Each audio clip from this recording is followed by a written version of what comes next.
And we are live. Welcome, coaches. Thank you for joining us. Today, I am here with Coach Joe Osovet. Y'all know him, the Bolt offense. We're going to be talking about what makes that offense so special, taking any of your questions that you have and all of that fun stuff. Coach, if they don't know who you are, could you give us a little bit about your background in football and everything in general? Sure. Started out my career at Nassau Community College, was there for about 16 years, wound up working my way up the ladder, offensive coordinator, head coach. Left there to become the wide receiver coach at LIU. I still on Long Island, and left LIU to go back to be the head coach at Nassau. Left there to be the head coach at ASA Junior College, and then got hired and went to the University of Tennessee with Jeremy Pruitt when he got the job in 18, and been there till we just got released this past February. So I've kind of run the gamut of JUCO, 1AA, played at Northeastern, who no longer has a football program, and then went up to be able to coach in the Power Five. So it's been a unique ride, but I think it's kind of, I always say this: if you can coach in high school or junior college with those limited resources that you have at those places, I think once you get to the Power Five level, because it's such a huge staff, that you kind of have it easy. You kind of hit football lotto, so to speak. It's been like I said, a unique ride, but it's been something that's really been great. The kids at every stop I've been has a little bit of uniqueness to it, but it's really great. You kind of see all forms, every shape, form of what the teenage, between the 17 and 20-year-olds, and I wouldn't change anything. It's been really good. All right. What was the biggest difference besides the resources and everything from where you started to Tennessee from the Power Five? Are you talking about in regards to kids? Yes. Program? I mean, anything. The first thing that just pops out. Yep. I could say this. Kids are kids. I don't care if you're coaching at a JUCO or you're coaching at a Power Five level. It's the relationships you build within the kids in the program, and distinctly with the kids that are in your room that you're coaching. Those things really don't change.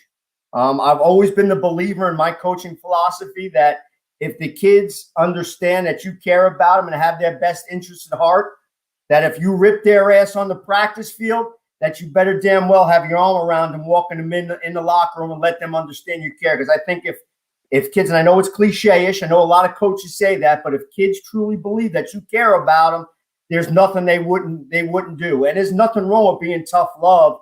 I think nowadays, sometimes as parents, and I'm a parent as well, sometimes we want to attack things with kid gloves on. And I don't know if that's the right approach all the time. My little guy, sometimes I'll give him a little spank on the ass. But my point being is this: if kids understand that you have their best interests at heart and want to make them better on and off the football field, that they'll do just about anything. And I don't think that changed in regards to what level you're coaching at. I hit upon it before in regards to resources. Obviously, being a JUCO or a high school coach, you don't have the huge staffs. So you have 7, 8, 10 guys on your staff. So you're doing a lot of leg up. You're doing a lot of the workup study. You're doing a little bit of psychology work, a little bit of academic stuff, and then obviously the football component as well.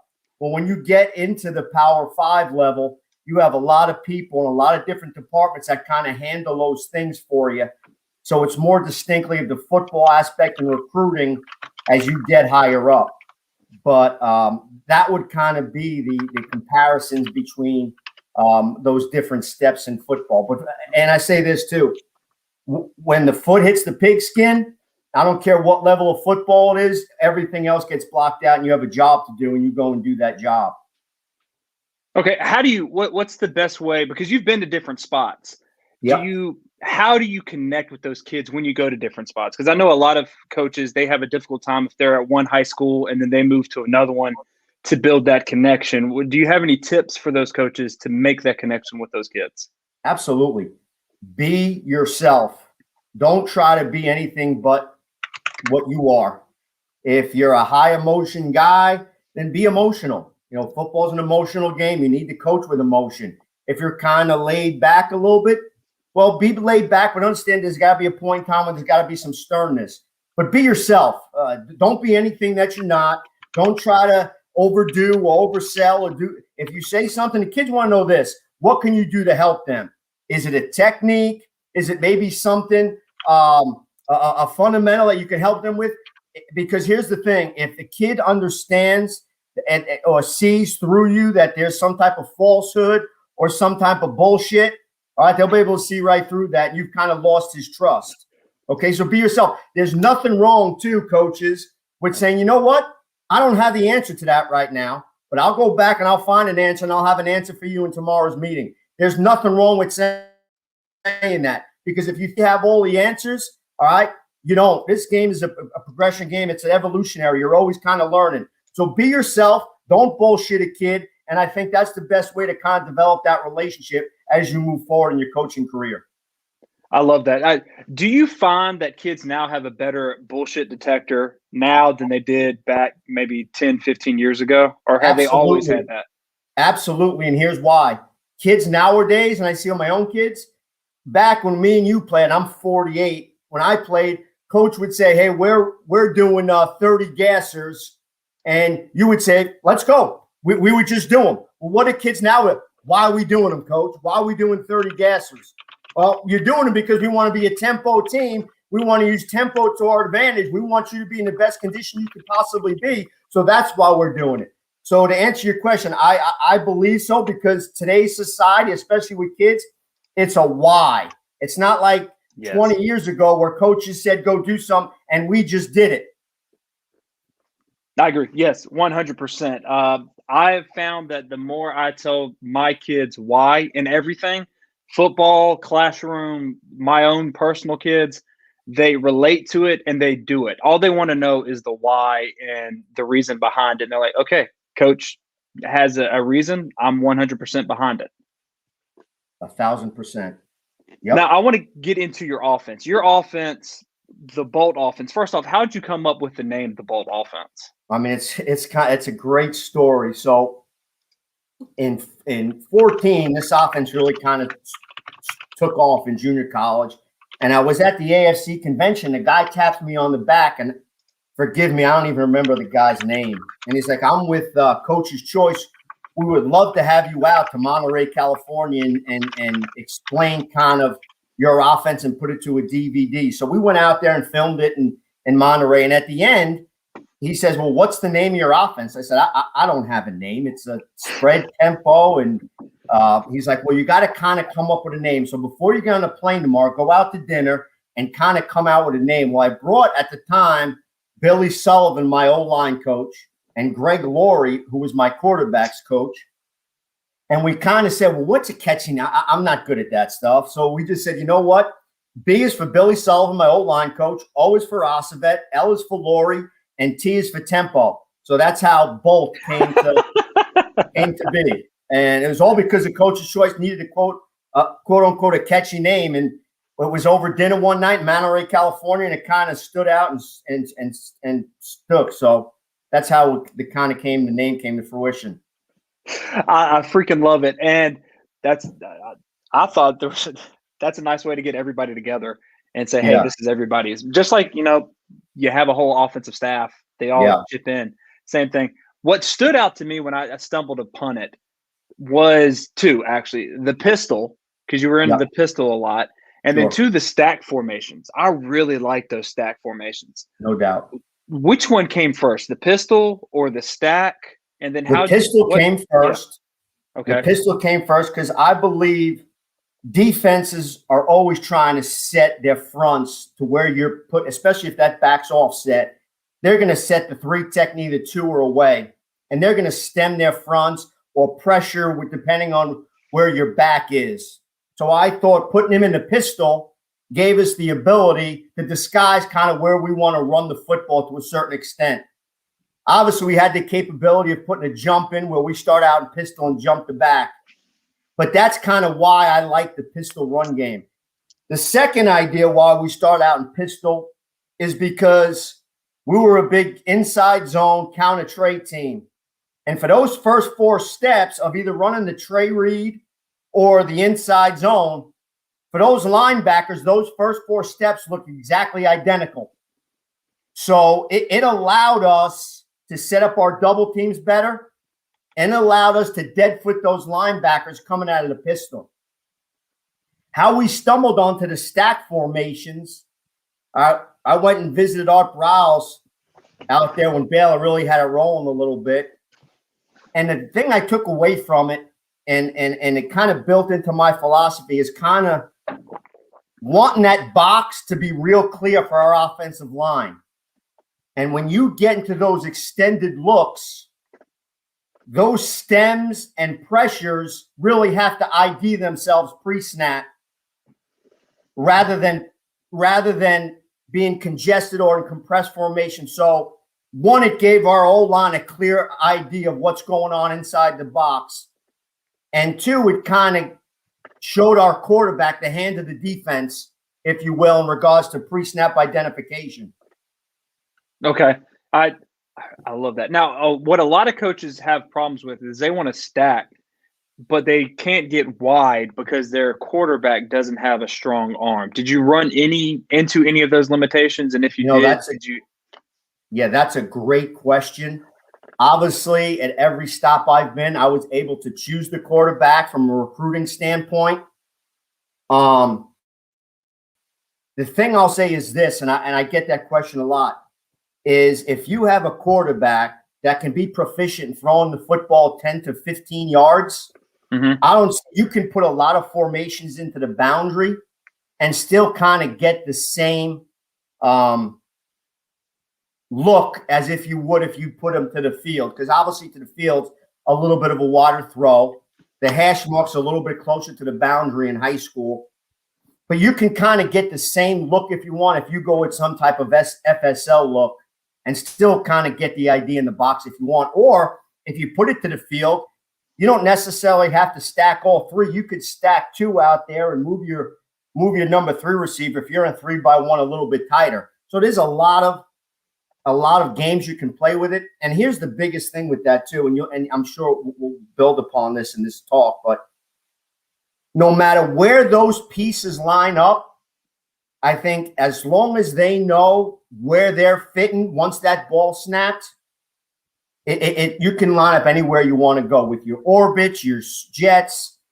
I always was big on teaching things early conceptually. We didn't use numbers. We didn't use a passing tree. We taught things conceptually. So when we get into these kind of exotic or unique looks, once that ball is snapped, the pieces of the puzzle know where they're fitting post-snap. If that makes sense. It does. And does that allow you to be a little bit more multiple and help your quarterback a little bit? Because he knows it doesn't matter what kids are going at. He just knows he's got someone here, he's got someone here, and he's got someone here. Exactly. And here's the thing, too, and as you're talking, there's some light bulbs going off in my head. There's 2 types of offenses, right? Really, if you break it down simplistically. There's the huddle offense, and then there's what everyone's going to now tempo-wise. Within that big circle, there is, as a play caller, how do you break your tendencies? And as a defensive coordinator stuttering you, he's looking for tendencies, correct? Mm-hmm. So being a huddle team, how do you break those tendencies? Well, you need to include a lot of volume because you're huddling up. From a tempo standpoint, you're kind of offsetting that a lot of volume with tempo, trying to eliminate tendencies. So how do you kind of help yourself with that? You do that with being simplistic and being multiple from a pre-snap alignment look that kind of eliminates those tendencies. I'm a big believer in whatever your best plays are that you can execute at a high proficiency level, how can you get them disguised from a pre-snap alignment and eliminating what that guy in the box is looking at from a tendency standpoint as he's going through his workup during the week? Okay.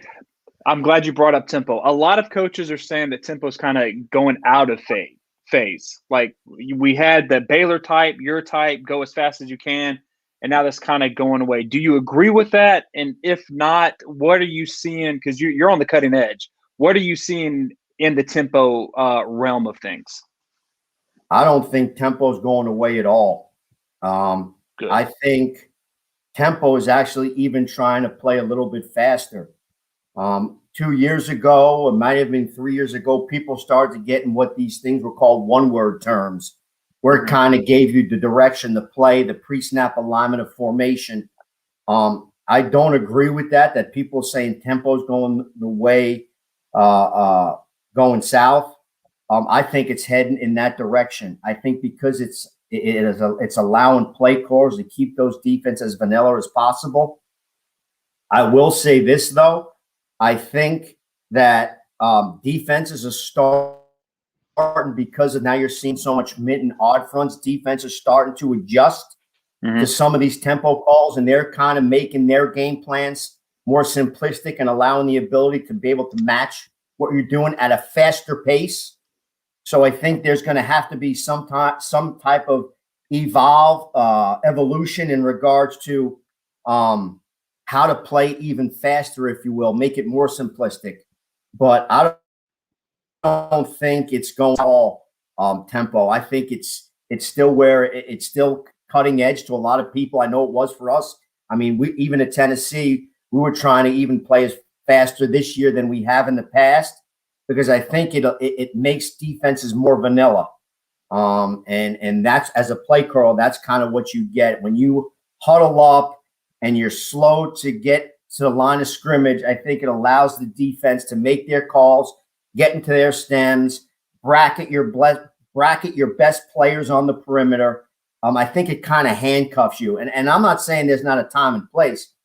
I think the great ones that are play calls and have unique systems understand when to put the foot on the gas pedal and when to take it off the gas pedal and put some calm things down. So there's got to kind of be that even keel with it, if that kind of makes sense. It does. Now, how do you agree with that? Like, take your foot off the gas, or are you just like mash it and we're just going to see what happens? Yeah, no, I think there's everyone wants to say you want to go tempo, right? I want to go as fast as I can. When people saw Oregon play 15 years ago, it was the newest thing. Here's the thing. You don't want to have tempo be a negative impact on the production of your offense.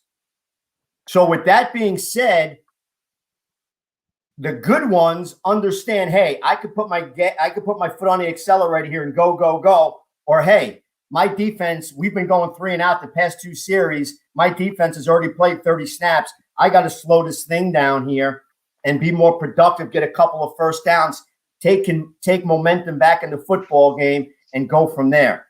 So I think it's a balancing act of how to do that. But I think too, as I'm thinking here, a lot of these guys, and I never did it, they have this Indy tempo, NASCAR tempo. We had one tempo. We just went. And if we wanted to slow it down, we would signal a play in late. If we wanted to slow it down, we'd freeze cadence. Okay? We'd even sugar huddle real quick. 3 yards on the line of scrimmage, fast break, and get to the line of scrimmage. So my point being is you can kind of control the tempo of how you want to go, but I don't know how you can go from Indy to NASCAR to this to that. The kids are more worried about, well, what tempo of offense are you playing rather than the execution component, which is everything in regards to offensive production. I love that. And you're absolutely right. I don't understand as well when people have 3 different or 4 different types of tempo, because I don't know how to practice that or to script it. I'm not smart enough to script that in practice. Me neither, Coach. I love that. I want to hit on something because you said something about simplifying, and I freaking love that. But first, welcome, coaches. Thank y'all so much for being here. We got a lot of coaches in the chat. If you have any questions for Coach, put them in the chat, and we will get to them. Welcome, Dom. Thank you so much for being here from Los Angeles. David, I know he is all the way in Europe right now watching you, Coach, because he freaking loves you. Adam, what's going on from Michigan? Scott, what's going on? Coach Lyota, hello. We have a question, Johnny. I'll get to it in a minute, but you said offensive coaches or coaches now we're trying to simplify tempo even more. Do you have an example? Because I freaking love that when you said it. The biggest thing that we kind of simplify, and it goes to my philosophy, how we kind of did it was we had 3 basic run schemes when we started this thing out. Because this game, as you go on and you kind of develop, we know this game is won in the trenches, right? And I know it's cliche, but it really is. The perimeter is the perimeter, the skilled people are skilled people. So how do we keep it simple for the guys up front? Well, we had basically 3 run schemes that we kind of fit our whole offensive package into. And we always had a rule. If we wanted to implement something new, make sure it looked the same for the guys up front. And what does that mean simplistically? It means this new run concept that if we wanted to put in, does it fit into those 3 schemes? And we had Rio Leo, which is basically read the right end or the left end, which is off your zone read deal. We had our demon scheme with where we're reading a B-level defender, a linebacker. Or we had our leave 2 deal, which is our pulls and traps. Originally, when we started this thing out, we were seeing a lot of over G's, unders, so we kind of gapped everything. I loved having 2 double teams in the point attack and never getting plussed in the box. With that being said, we spoke about before the evolution of defenses. What did they start doing when these RPO offenses started coming out? They started playing a lot more sub package. So they put that nickel Sam there, get into a 3 hands, looked at min front with the 4 eyes and the heavy nose, and took away kind of your gap stuff. So then we got into kind of our fold schemes, our true zones. But the simplistic component of what we tried to do to answer your question is try to keep as much as we can simplistic for the guys up front. Let them rely on their fundamentals, more importantly, their communication. Keep the box as clear as you can from those extended sets, and let's go play some football. I love that. I've had a lot of coaches ask me about going fast, and they're saying, hey, it really tires out their offensive line. Did you have any problems with that? And if you did, do you have any tips on how to get them a little bit more in conditioned or anything like that? You know, I can honestly say we really didn't. And here's what I'm going to say. And it's great now, right? All the football coaches around the country doing their off-season conditioning. And I think it's a real good buy-in tool, especially for your big people up front, to say, you know what? This is the time you got to bust your ass, because we want to make conditioning a factor in the football game. All right? And it can't be just words. Okay, so this is the time where you got to put your fucking nose to the grindstone, pedal to the metal, and you got to, condition yourself to be in the best shape you can be so we can play fast. And the kids really bought into it. It's something that we hung our hat on in the off season. All right. And when we did our conditioning, our mat drills, our striders, whatever the case may be, again, there was a huge sign in our off season, make conditioning a factor, was a sign that I took in all our stops. And the kids really bought into that. So we never really had an issue with kids not being able to play at the pace we wanted to. Okay. Now, on the flip side, I know you were a head coach because you had the ultimate say, but did you ever get any pushback from your defensive coaches about going so fast? And if you did, what did you do besides saying, hey, I'm the head coach, shut the hell up, to make them feel a little bit more comfortable going fast? Absolutely. And that's a great question. Yeah, I've gotten that question a ton of times. It begins with your philosophy. And as you hire and interview defensive coordinators, they have to understand kind of what you're doing on offense, that you're going to play tempo, that you're probably going to have to defend more snaps than you're usually used to or accustomed to. With that being said, though, I think there's got to be some give and take and understanding as an offensive coordinator, as a head coach, that there's going to be times in games where you might not be having a great day on the offensive side of the football. And it goes back to my last statement in regards to maybe you have to slow it down a little bit just so you can get your defense a little bit rested. Maybe they have to make some corrections, whatever the case may be, that you'd have to pull the reins back and not be so consumed about, hey, I got to play as fast as I can. Because again, philosophically, it's not about the tempo you're playing at. It's about the production you need to get to score points to win a football game. So you kind of have to understand that there's got to be a give and take as a play caller, as a head coach on that side of the football. And I think our defensive coordinators understood that. With that being said, though, I think there's direct statistical data that says if you can get a defense to defend 80 snaps, you're going to win 70% of your football games. Love it. So that was kind of an ultimate goal for us. So that's kind of the give and take that needs to be on that side. Again, yes, I want to play as fast as I can, but I don't want to substitute errors, having my defense defend 80 snaps and just to say, hey, look at me, I'm playing fast. Because ultimately, no one gives a shit if you're playing fast. Ultimately, it's if you win or lose the game on Saturday or Friday night. And that's kind of how you have to go in and understand how you want to attack that thing. I love that answer. Was that game planned specific? Like, hey, this game we're going to have to pull back a little bit and give our defense some time? Or was that something reactionary in the game? Like, hey, we're struggling a little bit on offense. The defense is a little bit. Let's slow it down this series or the next couple of series. Great question. It was reactionary. We tried to want to play as fast as we possibly can.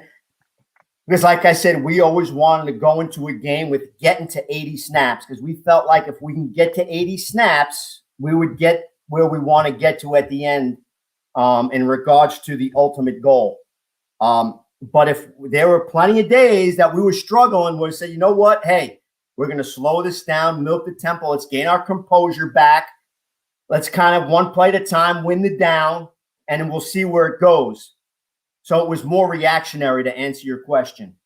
Okay, and what you gave a couple answers like, hey, we would freeze call it, we would slow it down a little bit, sugar huddle. What was your go-to? Was it the freeze call? Was it the sugar huddle? Then go, or did you have something combination totally of both? A combination of both, predicated what we thought we would be successful for that week. There's a lot of different ways you can skin a cat to slow it down. Get the play in, signal a play in there in 25 seconds, freeze, cadence it, sugar huddle. Those were the kind of three components that we used to kind of slow it down a little bit. Okay.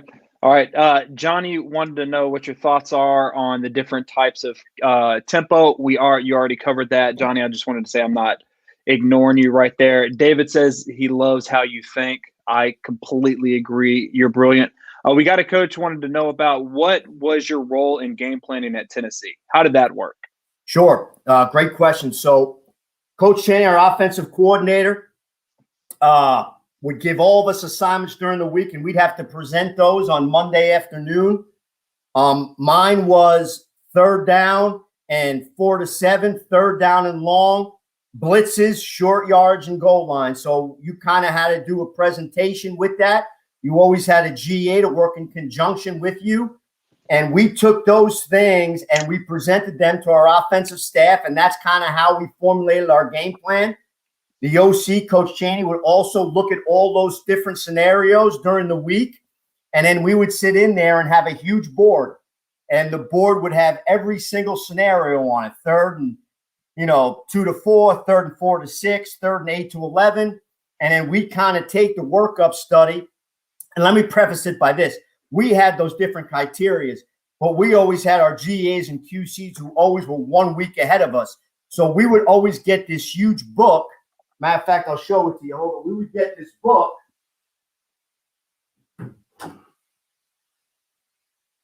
Guys, this is freaking awesome. Great questions. And Wise Coaches is getting this. If you have any questions, Nathan, I see your question. I'll ask that in a minute. Put it in the chat, and I will bring it up, and we will talk about it. So we would get this book right here. Would kind of have – this was the GAs and QCs. It's pretty thick, but it would have all of the breakdowns on it in regards to what they're doing personnel-wise. I don't know if you can see this. Yeah, I can. So this is kind of how we did our studies. And every week we got one of these books. So it would help us significantly. And the GAs and QCs, again, we talked about before, having the resource and the availability to do that. And that's kind of how we built our game plan. What we thought was good with those down and distances, and that's kind of how we attacked it. Okay. Now, did the players get a book like that, or was that just strictly for the coaches? That was the coach's book, but the kids also got a packet every week of what we wanted to attack going in regards to the game plan. Now, that could change a little bit, but they got something on Monday night after we were done. Sent directly through, I don't even know what we used. We had this app, Teamworks, and the Teamworks app and the Exos app kind of had the game plan and the cut-ups of what we how we were going to go and attack it that week and what plays that we were going to use within that particular week, game plan wise. Okay. And now, since we're on this topic, I want to keep going on. What was it like for you mentally going from a head coach to now a position coach on the next level? How did that work? Well, football's football. I always thought of that. And let me preface by this. I was around some great football coaches, obviously being at the University of Tennessee, but if you do your homework, and you got to love the game, and I'm going to jump off topic, but it'll bring us right back real quick. If you want to coach at the next level or further your career as a stepping stone, you have to learn every single day. And what do I mean by that? It can't be, I'm just going to turn a film on in July and then think I understand football. This has to be an everyday, ongoing learning experience that you're trying to make yourself better every step of the way. I always try to do some type of football for an hour a day. Now, every day you can't do it. Don't get me wrong. I know we got lives and everything, but the reason being is this, and I'll kind of lead into what I said, because once you get to that next level, okay, if you think you know everything and you haven't kind of understood the evolution of defense offenses, when you get into that room with the elite coaches in America, you're going to stick out like a sore thumb. And I'm not trying to be pompous or say anything here, but I think I did enough as a head coach through my study that I kind of understood the game. So I really wasn't like, oh my God, I'm sitting here with this coach and that coach and this coach and wasn't prepared. There was really nothing from a defensive standpoint, basically, that I didn't understand. Now, there's a lot of things. Don't get me wrong. The learning curve is huge once you're around some of these elite guys, and you learn every single day.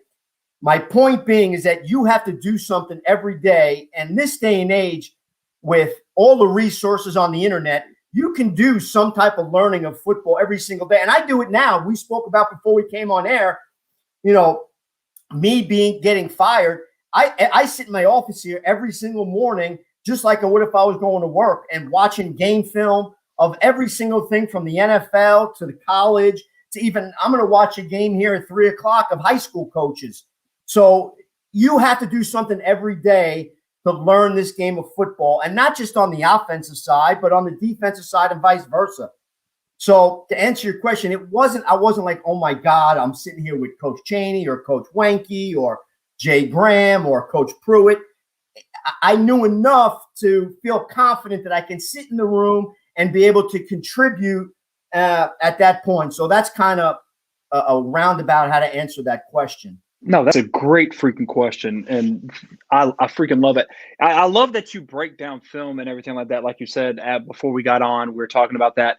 As you break down, because I'm always curious about this, especially from coaches like you, what are you looking for? Do you just watch it just to watch it and see if something jumps out at you? Are you padding? Are you looking more for the offensive stuff or what they're doing on defense? How do you break that down? Well, when you're watching film, you got to have a goal of what you're looking at specifically. So one day I might be just doing protections. What's the new protections out there? And I know there's 50,000 ways to skin a cat. So I'll put on the end zone, but I'm just looking at scat protection, dual protection, scans, 3-man turns, 4-man turns. And I'm writing down things that I think I would use as a play call or something that's unique or different that people aren't doing.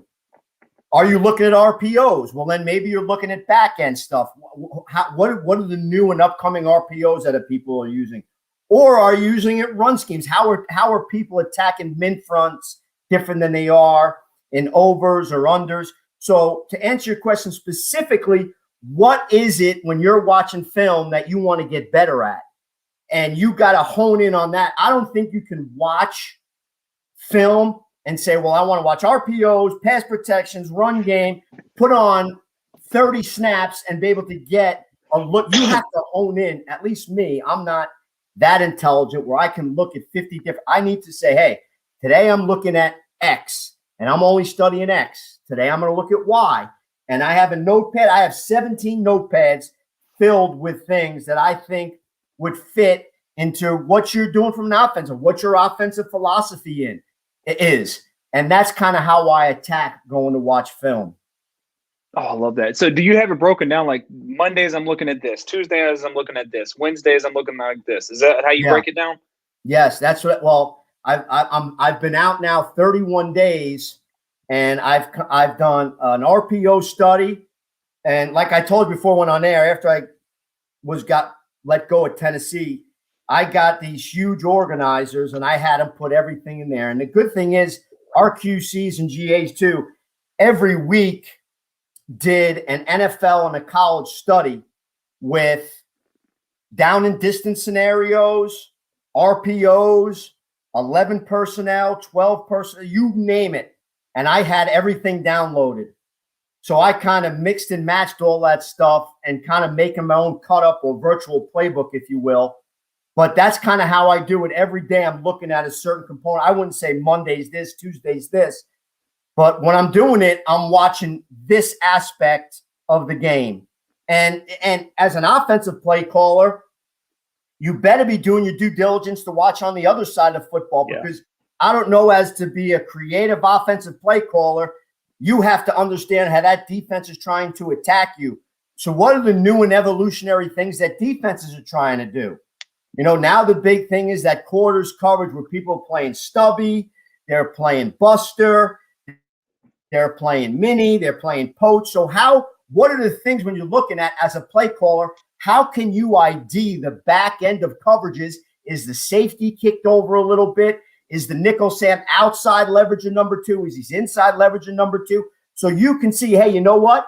I'm up in the box or I'm on the sideline. There's an indicator of what these suckers are trying to attack me or trying to play back end wise. And I can understand how to attack that better and see what the keys are to be able to identify that. Oh, there is so much right there to unpack, and I'm going to try to do my best. That's the coaches. He is dropping bombs right now. So if you're not writing this down, you need to go ahead and do that. I want to touch on RPOs first. You say you're breaking down RPOs, the latest RPOs. I know you've been diving into them. Is there a new RPO that you're seeing that just really grabs you like, holy shit, this is amazing? Or is everybody still doing the same stuff, but just a little bit different?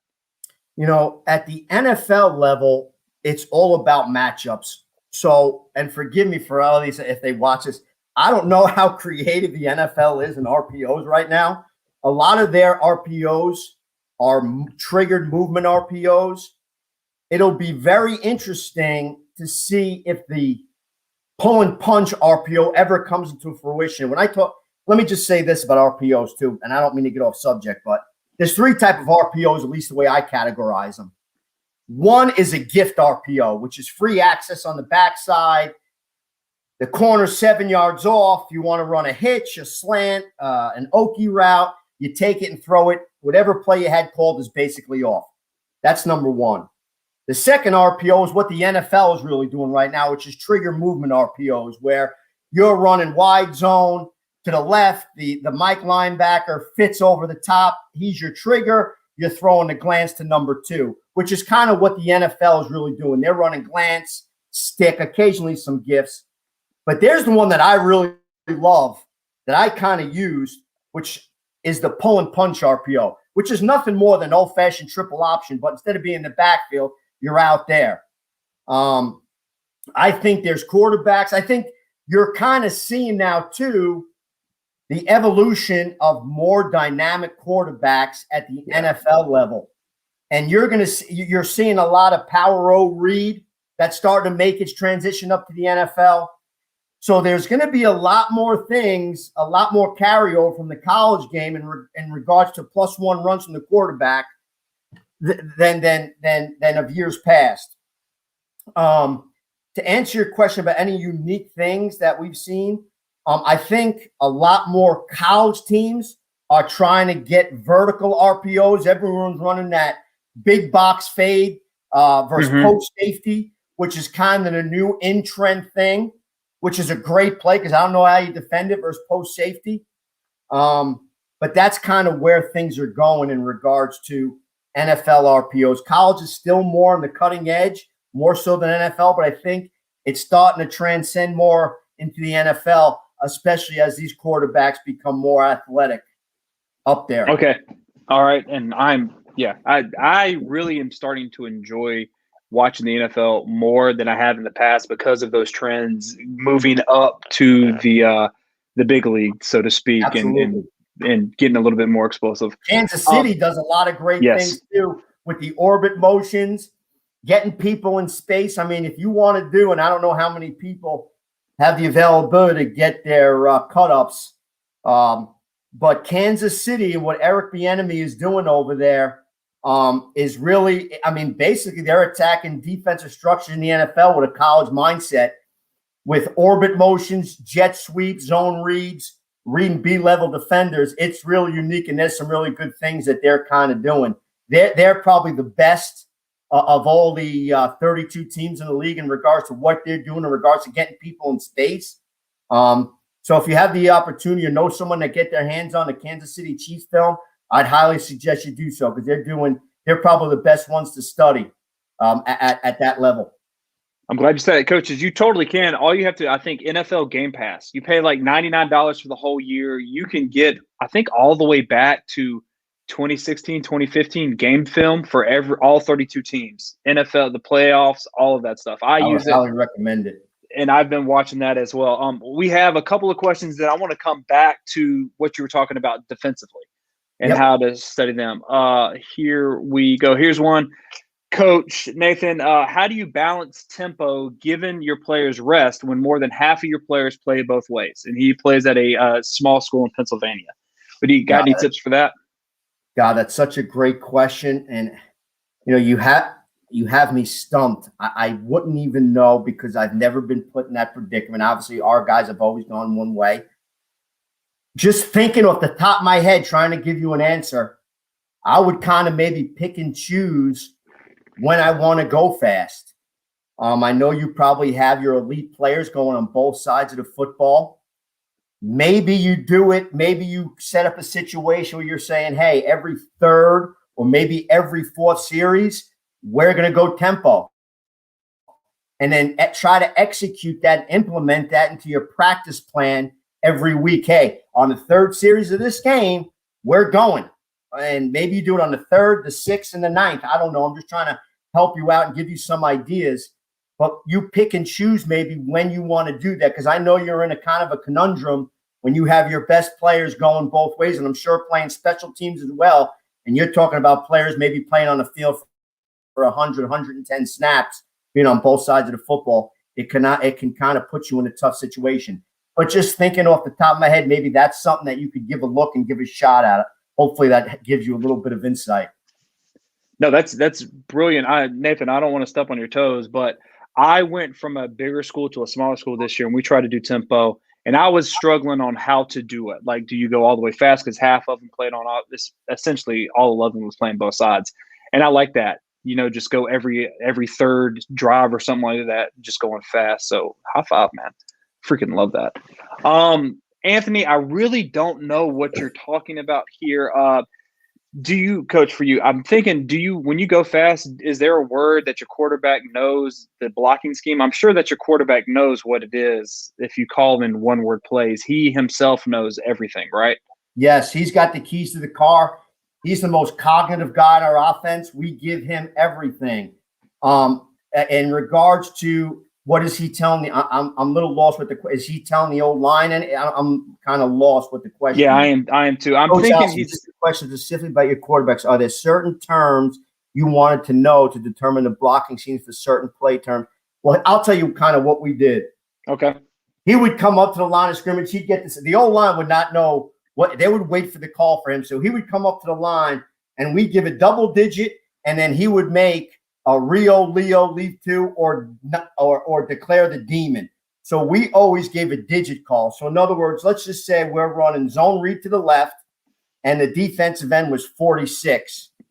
He could go 46-19 hot, 46-19 hot, Leo, set, and then we'd go. So he kind of knew that it was kind of an affirmation to the offensive line. We're leaving 46 alone, and we're running a Leo scheme. If we're reading a B-level linebacker, and that linebacker is 56, he can go 56-18 hot, demon, blue eight. So they knew that 56 wasn't an account. So you kind of say, well, hell, shit, coach.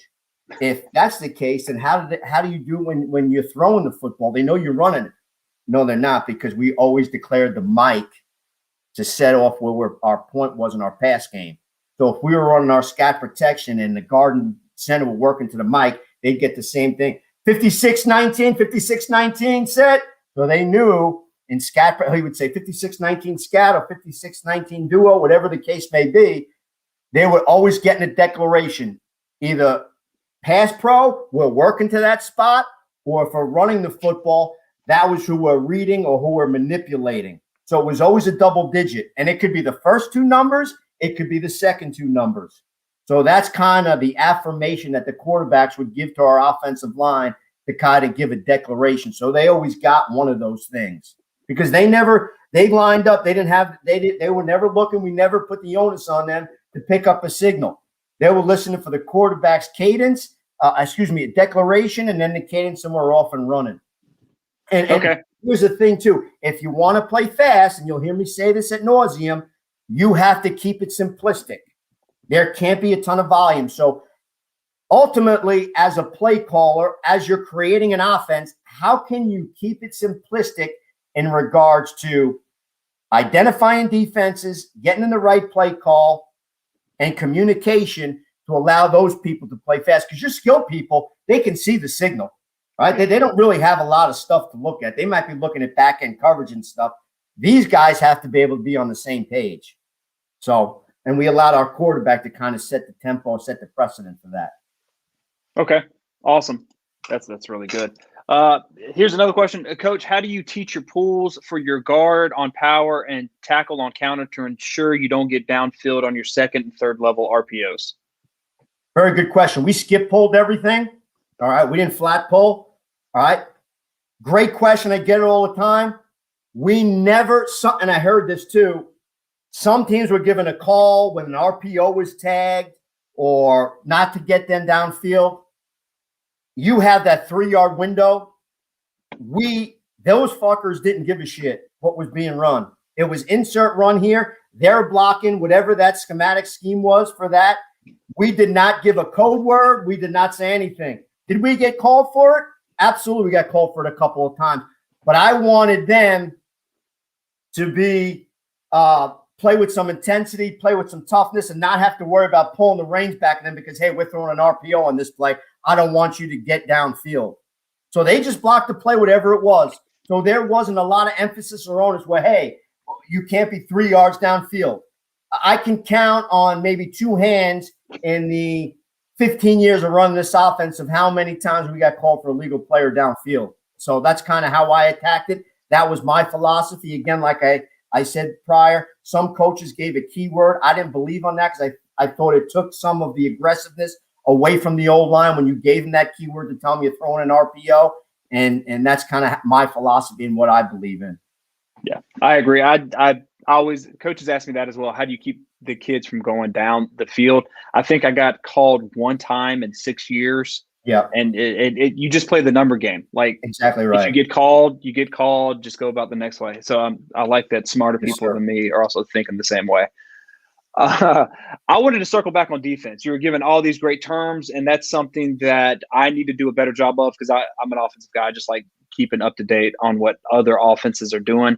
Are there specific teams or people coaches should start paying attention to and watching, like, hey, this cat right here is doing some cool shit on defense. You kind of need to know about it because this is going to pop off in a little bit. Well, obviously having the luxury of playing in probably the best football conference in the country, Yes. studying Georgia and studying Alabama and what they're doing in combo coverages and bracket coverages. And again, I'm going to use the saying, go online, type in Georgia's defense, and you'll probably get a ton of things. Type in Tennessee's defense. I mean, I can't tell you what I think about Coach Pruitt. He's a brilliant defensive mind. Derek Haynes, who's now the DB coach with the Rams, I've had the luxury of being with him for 2 years. But I think they're always on the cutting edge of what's going on defensively, especially what they're doing with bracket coverages, how they're playing trips, open, trips close, speed at 3, compressed formations. If you just type in and kind of just type in Georgia defense and type in bust or type in mini or poach or 7 calls, you'll get and there's so many people on Twitter too that you can learn from. And I can't even remember, but start by there. Start in Georgia's defense, Tennessee's defense, Alabama's defense. The great thing is you can find playbooks and just study of what defenses are doing.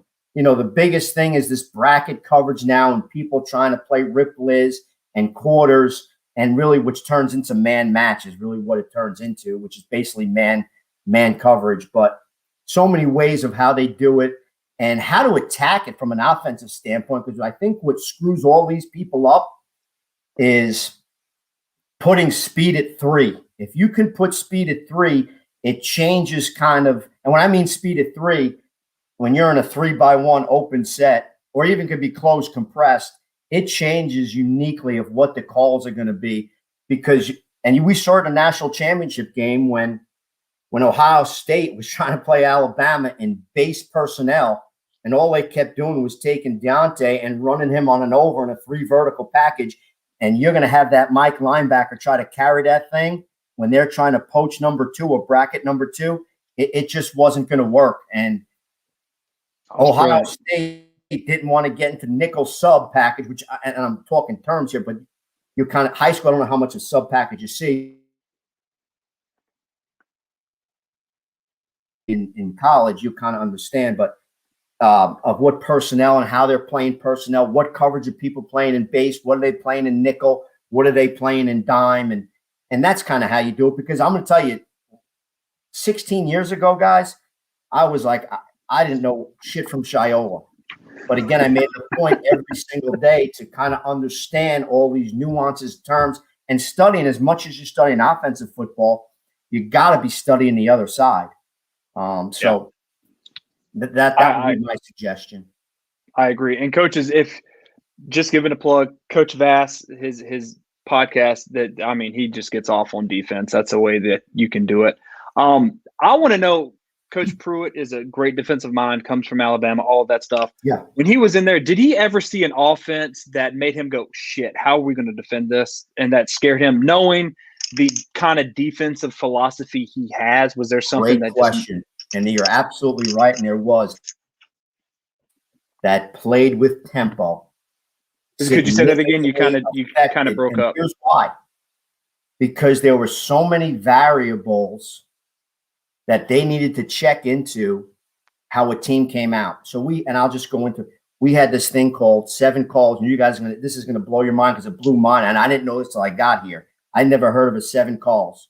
And 7 calls is basically exactly what it is. So they go into a game with 7 calls. And what 7 calls is, if a team comes out in 3-by-1 closed, it might be 1 call. If it came in 3-by-1 open, it might be another call. If it came into 2-by-2, it was another call. So they would just make a 7 call sign. However that offense came out, they would check into who they're going to bracket, their star. Maybe you're playing poach, what their pressure is going to be. With that being said, if you're playing tempo, getting lined up fast, you have to eliminate all that communication that you would if you were a slow progression, huddle up, come out, milk the clock type of offense.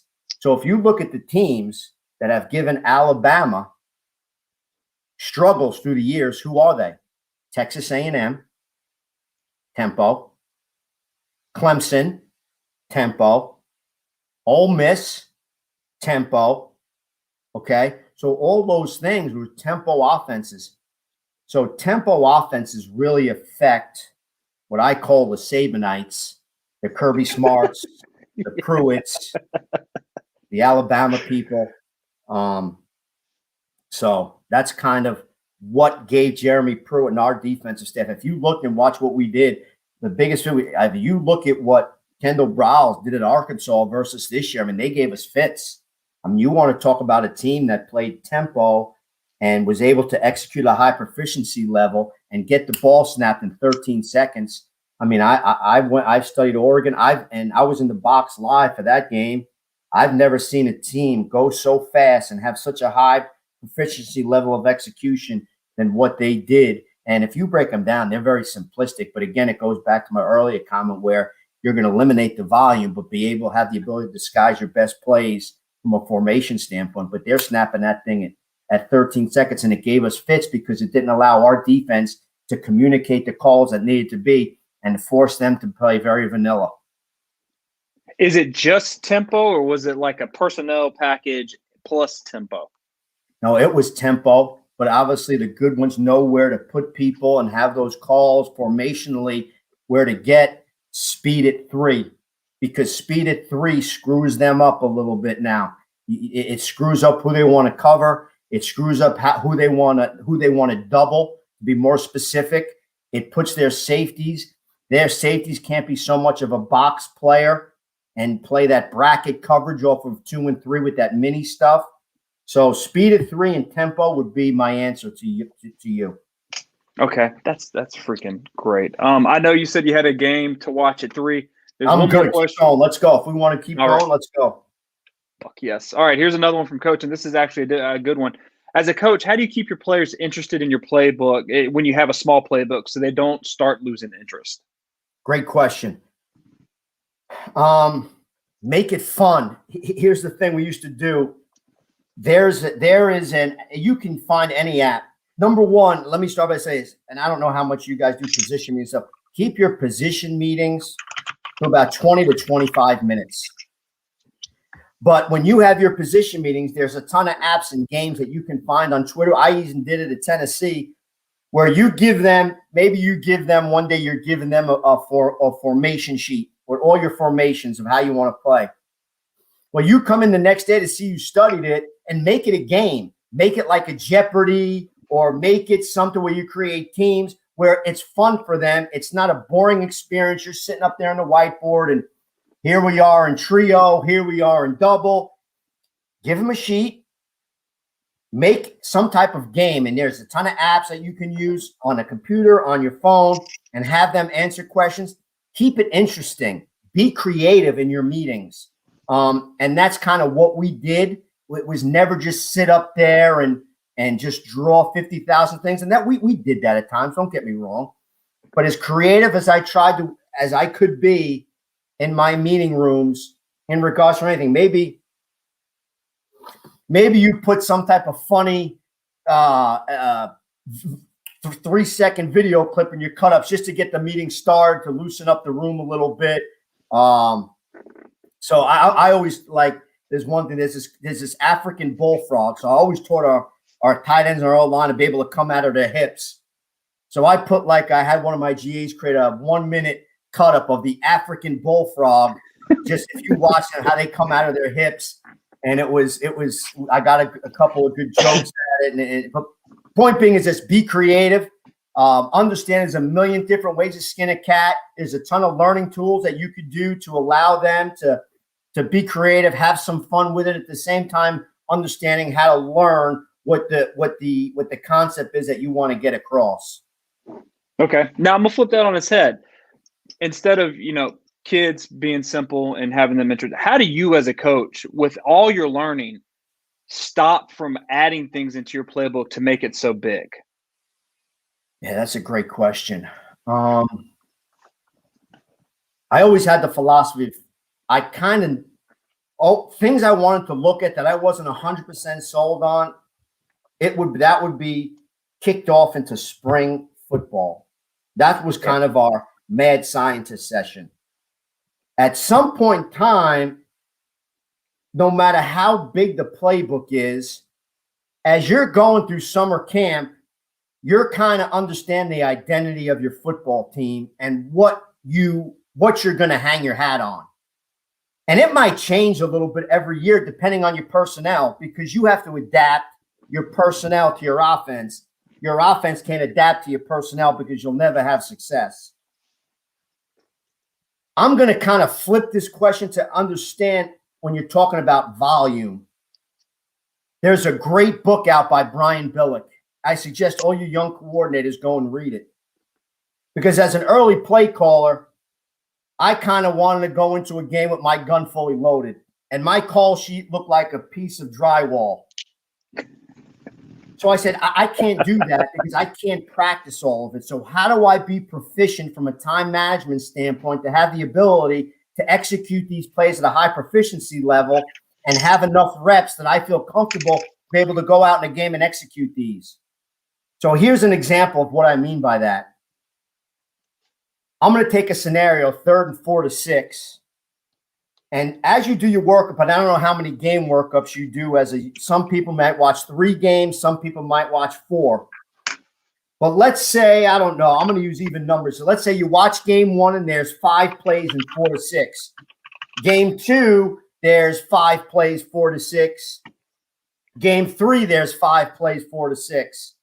So that's 15 plays in 3 games in that 4 to 6 area.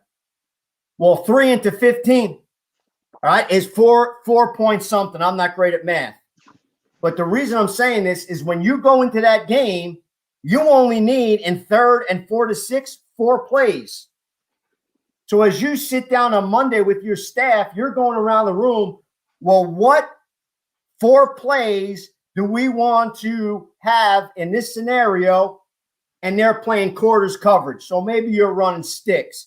Maybe you're running okies and verticals, whatever the case may be. And you go and you rate those 4 plays. We always did 3rd downs on Wednesdays. So on Wednesdays, when you go rep these things, you're not repping 5, 6 plays, guys. Guess how many plays you're repping? And it's the 4 plays that you put on your game plan board that you're ready to go to that week. And you do that for every single scenario. You do that for your 3rd downs. You do that for your 2nd mediums, 2nd and longs. How many openers do you need? How many possessions do you get in a game? You get 7 P and 10s? Well, you're not going to carry 10 P and 10s. You need 7 if that's what the formula tells you need. So on Sunday and Monday, you kind of have your game plan done. Now, as you go through during the week or you're out of practice, you might say, you know what? I really didn't love this play. Let's scrap it. But we'll carry maybe the first play in this. If we get to a 4th play in that scenario, we're just going to copy it. Okay. And that's kind of how you create your game plan without having to add too much volume. And it allows you the capability to practice all these plays. Hopefully that makes sense how to go about and create that. And we had this huge board in our office. We called it the game plan board, and it changed every week. But it was all predicated on that formula for how many plays you need for that down and distance per that scenario. I freaking love it. Yes, and coaches, I dropped that book. Brian, I think you're talking about the offensive game plan, right? The book that he did. Go read the book. It changed my whole thinking, my whole mental status in regards to how to call a play and how many plays to carry into a game. The best thing I've ever purchased. Go read it. That's right there. Grant, I'm going to get to your question first. You said something, though, that tickled the back of my brain. You said offense has to adapt to personnel, not personnel to offense. How do you go about doing that and not changing up? Because I see this a lot, and I have a lot of coaches at the high school level. They'll be like 1 year they're spread because they have the guys, they're 5 watts thinking around. Sure. And then the very next year they're like wing T because they have that personnel group. How do you do that without changing your identity from year to year? Great question. So number one, as a coach, you have a certain philosophy that you're going to buy into. You want to hang your hat on these certain plays year in and year out. For me, I've always liked to have a mobile quarterback that can extend plays because we were a big zone read team. But there were years that we didn't have that. So instead of doing more of that pull and punch per se RPO, and I'm giving you an example here, maybe we did more triggers RPOs rather than pull and punch RPOs. Maybe our offensive lineman was better suited for running outside zone than it was for inside zone because we were more athletic and more physicality. And I hate to use, but that's kind of an example.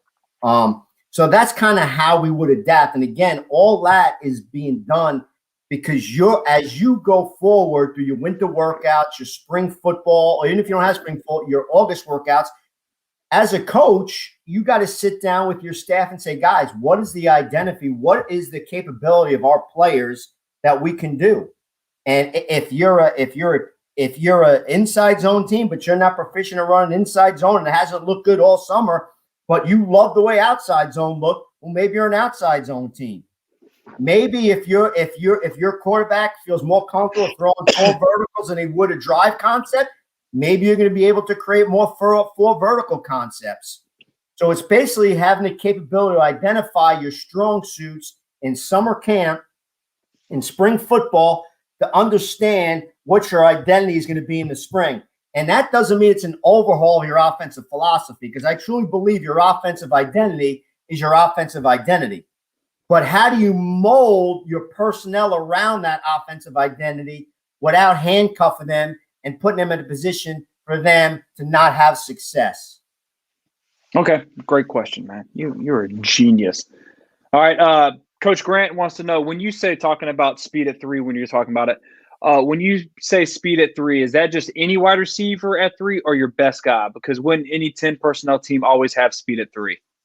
Your fastest guy at 3. And I don't know how much it follows in high school, but I know in college, when you put it speed at 3, and he has the ability to take the top off the back end of that defense, I think it significantly impacts the defensive structures from a coverage standpoint of how they're going to try to attack you on the back end. Okay. All right. Awesome. And again, Coach, and I'll tell you this, if you have a tight end that is dynamic, that you can put him at speed at 3, that's a game changer, because now you can do a ton of shit with that tight end who now could be blocking nickel Sams, getting your running back in space, running wide zone from an unattacked or tight press nasty look, but now still has availability and component to be able to stretch defenses. That's why these tight ends nowadays are special players. If they can do that, the kid from Florida is going to be a hell of a player. Yeah, because he has that capability. I'm glad we're talking about that. Where do you see offenses evolving to now? I know you're on the cutting edge again. You've been watching a lot of video. Do you see things happening now and you're like, oh, that's going to be good? This is where everything's leading toward Absolutely. now. People are trying to play this game and getting more athletic. And I just said at the Y spot and not have to substitute to get into 10 personnel. So if you have a tight end that you can put it 3, 2, and 1 and not lose the availability to play effectively on the perimeter, it puts the defenses in conundrums because you're not substituting, especially those tempo teams. Obviously, if you sub, they have the ability to match. If you have that tight end that could play attached and play in space, game changer. And that's kind of where you see the tight end spot and the offense is trying to evolve.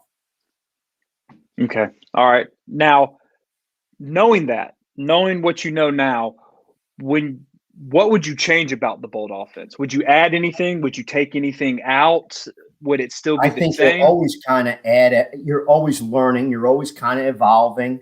I don't know if the core values of the Bolt offense I would ever change. I think if I was calling plays of the SEC, I would still run the same things. I think there is a lot of validity to it. I think obviously there's components you'd probably have to add. I think you'd have to be very conscientious about your quarterback taking a lot of licks, because I do believe in running the quarterback some, because I think it puts a lot of stress on the defense. It gives you a lot of good box counts. But I think I'd be naive to think that you wouldn't have to add and build onto some components, right?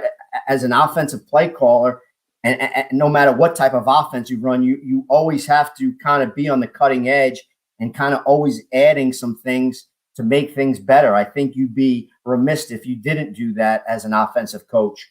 But the core philosophy and values that I believe in playing fast, limiting the number of calls, having a good communication system, and understanding how to attack defense, I think those components would never change. Okay, awesome. I want to know, when you were calling plays, what were like the top two things you were looking for when you were creating your game plan? Great question. Number one, okay, what is the front? Is it an over? Is it an under? Do they jump? Do they have the capability of showing on film that they can get into a three hands look? And if they do, what is there? Because people do a lot of three hand stuff to try to attack your protections or try to muddy up the read for the quarterback and zone read. So my first thing would be is what is the front we're facing that week? Do they stay in a stagnant front? Are they angling? Are they twisting? There's a lot of games being played up front. That's the first thing. Do they have the capability of jumping from an over and under to a three hands look? Because then you'd have – what I would do is I would kind of add checkers, but let's stay in that. The second thing is what's the back end doing? What's their coverage on the back end? Is there a tendency that they're playing 2x2? What are they playing that coverage-wise? Is there a tendency of what they're doing 3x1? Because everything's predicated as a play caller of you have to do a great job, and I can't stress this point enough, of doing a great workup study and an evaluation of your opponent on Sunday and Monday. And it's time consuming. And in junior college, we didn't have a big staff, like I said, but every coach had to go into huddle and log in the data. And it was a tedious deal. But I can't tell you, when you printed out those reports on Monday before our staff meeting, our game plan meeting, how important that data was from an informative standpoint to how to attack those defenses. You need to do that, because I don't know how you don't. I don't know how you just watch a game, create a game plan, and not have information of how that defense is trying to play. Because in the end, I don't care on the offense or the defensive side, there is going to be tendencies. And the whole thing is, how do you break those tendencies? Or how do you disguise the things that you want to get into that you're going to hang your hat on as an offensive play caller? How do you disguise them from the weeks prior from how you ran those plays? So that's kind of how I did it. What was your tendency? Oh, God. I don't know. You know what? I tried to eliminate as many as I can. And we tried to play fast. That's a great – my tendency. God, what was our tendency? I can tell you this. We wind up being a real tendency team in regards to when we were in pistol or offset, running from pistol and throwing from offset. So kind of how we kind of did that was we started out in pistol and we started jumping the back. Then teams started, we ran this, what we call dual protection, where we're going to slide from the first uncovered. The back had a dual read. So whatever that side, people were trying to attack the back and bringing two-man or three-man pressures to a two-man side, depending where the back was. So then we kind of eliminated that tendency where if this is the quarterback and this is the running back, they would attack us from this side. Well, we just put a kick call in, and he would line up here, and he would have a cross field scan. So we kind of eliminated. So I was always trying to be cognizant, which you have to be as a play call, of what your tendencies are and doing everything within your power to try to eliminate that or disguise it. Another thing we started to do was starting again to an empty set, putting the back at one and just reloading the back. So now they couldn't dictate. They got an empty look, which is one check from a coverage standpoint. And then you reload the back. They had to redeclare what they were doing to get enough people in the box. So those are some examples how I kind of tried to eliminate some things or disguise some things. Did you do that every game or every other game or every 3 games? Like, how often were you self-scouting yourself to try to pick up on your tendencies? So that's a great question. I always had one coach, and it was cumulative. every single week give me what our tendencies were. So it would start out in game 1, then it would go to we'd have 1 and 2. Then it would game 3, we'd have 1, 2, and 3. And I would get a printout of run, pass, protections, and it's tedious stuff now, but you have to do it because what's the other guy on the side of the ball doing? He's doing the same exact thing of when they line up in this, these are the 4 plays that are coming. Well, if you can just a couple of times dick them like that, you'll have explosives. And that's kind of, but to answer your question, every single week we did it, a tendency chart. Okay. And I want to go to, you said in huddle, you were putting stuff, what were your columns? Because I find that some coaches only have like 2 columns. Some coaches have 52 columns and some have in between. What were the things that you had to know before you got to your meeting? Front coverage blitz by down and distance. Front coverage blitz by down and distance. Excuse me. Front coverage blitz by down and distance and formationally. Okay, so fronts, were you putting like a 4-2 over, or were you just putting Exactly over? Right. 4-2 over, 4-2 under, 3-4 mint, which means 4 eyes and a nose, 3-4, which means a nose and 2-5 techniques, a 4-2 wide, which is 2-2 techniques, a 4-2-33, which is 2-3 techniques, 3-3 stack. Basic stuff. Did you have a printout so that, because this is why I asked. We do the same thing, but sometimes our guys will do 4-2 and then some guys would just put 4-2 together. No, 42. Okay. Make it easy, just 42. It's easy to type. Okay. All right. Awesome. I like that. I also want to know, as both a head coach and an offensive play caller, how did you separate those 2 things? And then how did that work? Because you got some coaches that are CEOs that want to know everything. You got some that are just on one side. How do you, or what's your philosophy with that? I don't understand that. What do you mean? I'm lost with that question. Okay, so like I know some head coaches that were like you. You're a head coach and you're on the offensive side, and they didn't how do you anything. Delegate? Yes. Yeah. I trusted my defensive coordinator, so he was kind of the head coach on that side of the football. Now, in our staff meetings, when we were game planning, we would separate. Okay. But that, after they were done, either Monday or and he would spend an hour to 2 hours with me. Hey, here's what they're doing. This is the way we're attacking it. And I would kind of trust. Now, I would put my sense in it, but I always trusted my defensive coordinators. So I gave him the keys to the car. I wasn't a micromanager. Here's your assignments. We're all big boys. Go do your assignments. So I kind of trusted him as long as I knew what was sound. And it was never ever an issue. Just tell me what we're doing. If I can help you in any which way of what they're doing, I might sit down and watch an hour of film with them. But it was their baby. It was their show. And I don't know if you can I don't know how you can wear multiple hats and be in the defensive room and an offensive room. I think there's a lot of knowledge I can maybe bring to that, but I gave them the keys to that car and let them do what they had to do. And the same thing with my special teams coordinator. As long as it's sound, I don't see any issues, we're good to go. If there's something I thought maybe we can do, I would give my suggestion and we'd be off and running. But that's kind of how I delegated. I was never a micromanager. I always had great staffs that I trusted and believed in. I think you need to do that as a head coach and to go out there and hire people that you trust and that you aren't looking for their next job, that are going to coach where their feet are. And if you do that, it works for a better working environment for everybody. Okay. I like that. Did you tell okay, first off, let me back up. As an offensive coach, which defense gave you the most problems? You're like, shit, I don't want to see this defense again. I hated that. So, like I told you, maybe 8 years ago, maybe I was 14, when people started to get into that mint front because we want to start out and gap everything. I hated the mint front with the nose and the 4 eyes because it didn't allow us to get double teams because our guards were getting picked from going up to the second level. So we had to get more into true conventional zone stuff. So I hated that mint front with the rover into the boundary. And then we did some things to combat that to help us out.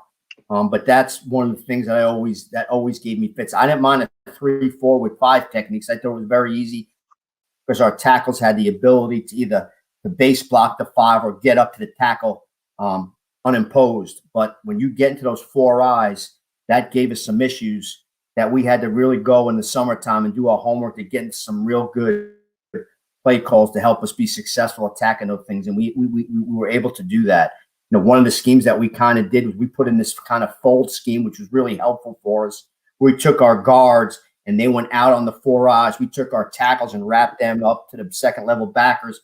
And we let the center basically take his guy where he wanted to go. And it was basically an old-fashioned veer where the quarterback's going to step off the midline, attack the brown spot of center. And then we would always RPO the 6th component if they were trying to rock and roll those safeties. So those one of the things that we kind of did to attack those 4 eyes, and it was really successful for us. We also passed it a little bit, those 4 eyes too.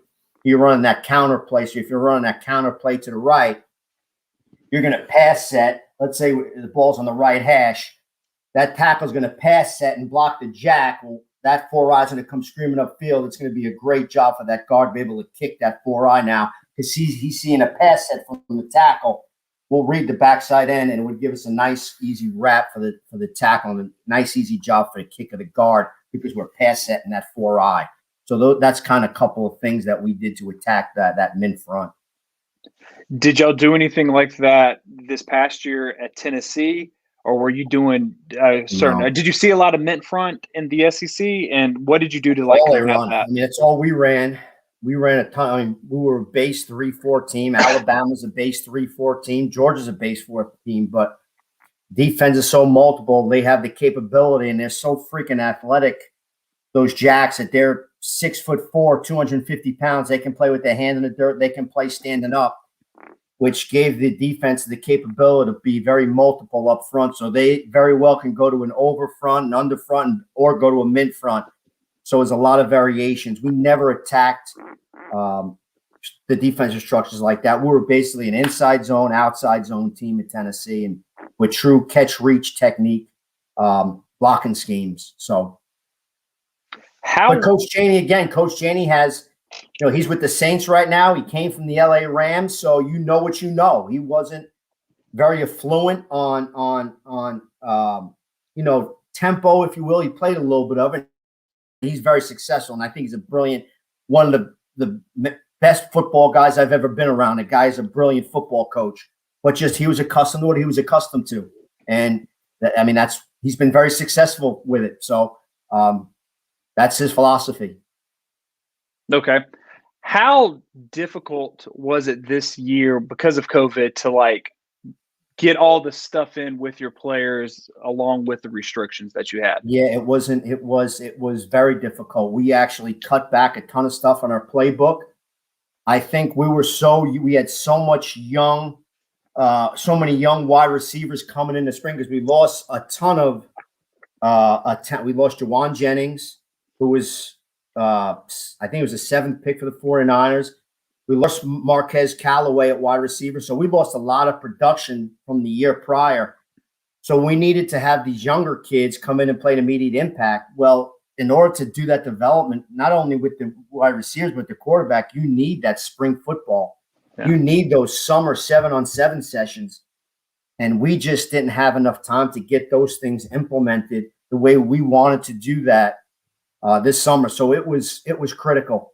And there was no blueprint for it. This is something that none of us have ever – there was not a playbook to how do you attack an offensive installation and an offensive development standpoint with all these critical factors involved. And it was kind of a hunt and peck. And we tried to do the best we could, and it is what it is. But that was a difficult portion of what we're trying to get accomplished on the offensive side of football.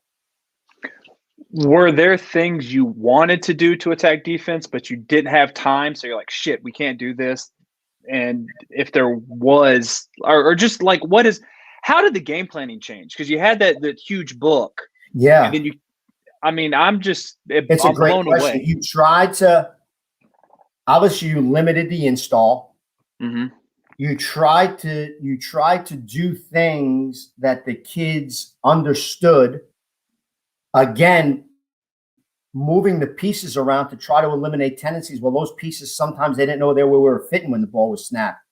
So it was hard to try to get these young receivers to where they needed to get to be proficient, because there just wasn't enough time in the day. You're talking about kids that are coming from a high school program where the playbooks are like this, to where now the volume's like this, and have 3 weeks or 4 weeks to try to get them up to par. Obviously, there has to be some give and take, and it shortens down your game plan significantly. So that was the biggest problem that we came into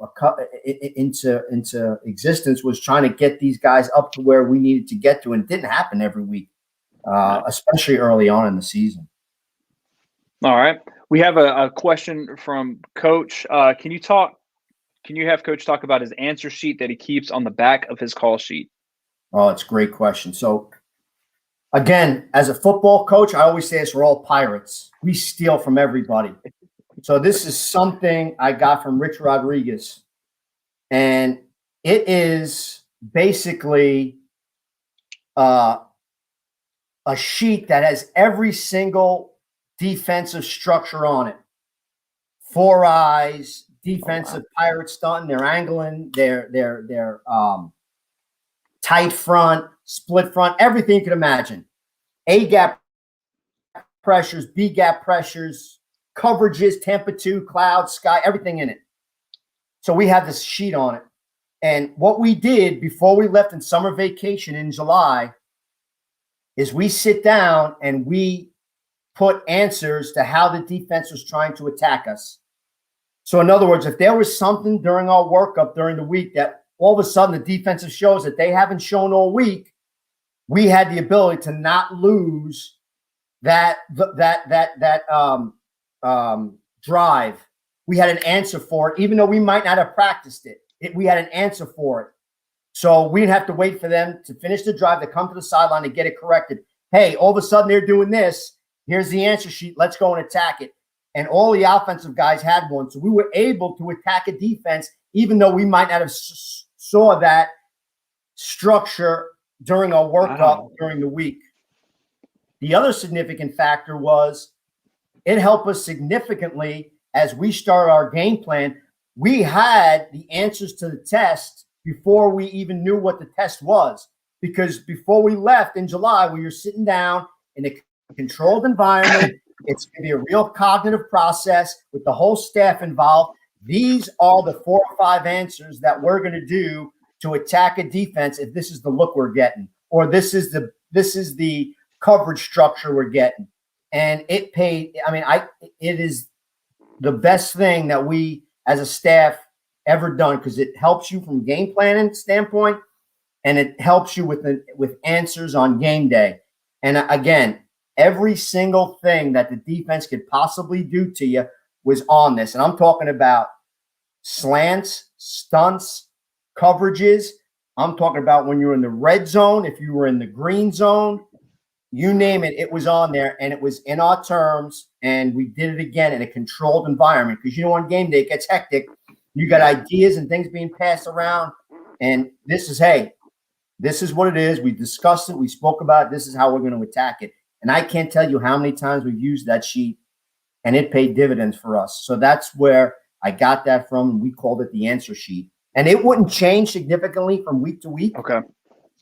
If there was something we might have ran or implemented that week, game plan specific to attack that structure, we might have added that. But basically, it is what it is. We might have changed maybe 4 or 5 things through the course of the year, but the answers were the answers, and that's what we're going to use to how to attack defenses. This is the first I've heard of this. So how did you break it down? Did you have like a column for just the fronts, a column for the coverages, for the stunts, or was it like all together? It was, I don't know. I got to see, do I have one that I can show you?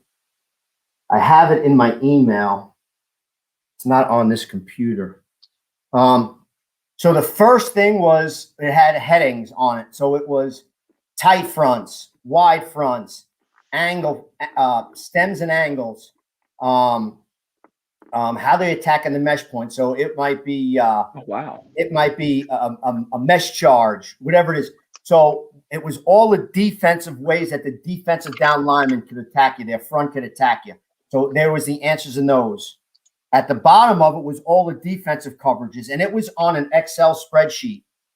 At the bottom of it, no, I'm sorry. So it was the fronts on this side and the answers to it. This side was the red zone and green zone. Flip it over, and in the back of it was all of the coverages and how we wanted to attack the coverages. And we had it right there. If you guys send me your email, josovet@yahoo.com, and say you want the answer sheet, I'll share it with you. It'll have our lingo on it, but you'll kind of get the gist of it. Let me see. I might have one in my phone here that I can maybe possibly show to the screen. I don't even know. I dropped his email in the chat. Coaches, go ahead. Or coach, if you email it to me, I can email it to everybody and post it out as well, because I'm sure you were about to get bombarded. Okay. Yeah. One thing about me, guys, I will share. I'm not one of those coaches that doesn't want to share his stuff. I believe everybody runs basically the same schemes, and football is football. So I don't give a shit about sharing. One thing about me is I'll share everything with you. But I promise this, you get me that, and I'll get it to you guys. Okay. And I also dropped Coach's Twitter account in the chat, as well as his Bolt offense videos. I want to ask, how do you go about installing your offense? Is it a 3-day install? Is it a 4-day? Is it an entire week? What do you do to get your offense up and running? Good question. So everything is taught, again, like I said prior, conceptually. So we're always going to hang our hat on zone read and counter tray. So we'll start out with those two running components first. The passing concepts are all built in conceptually.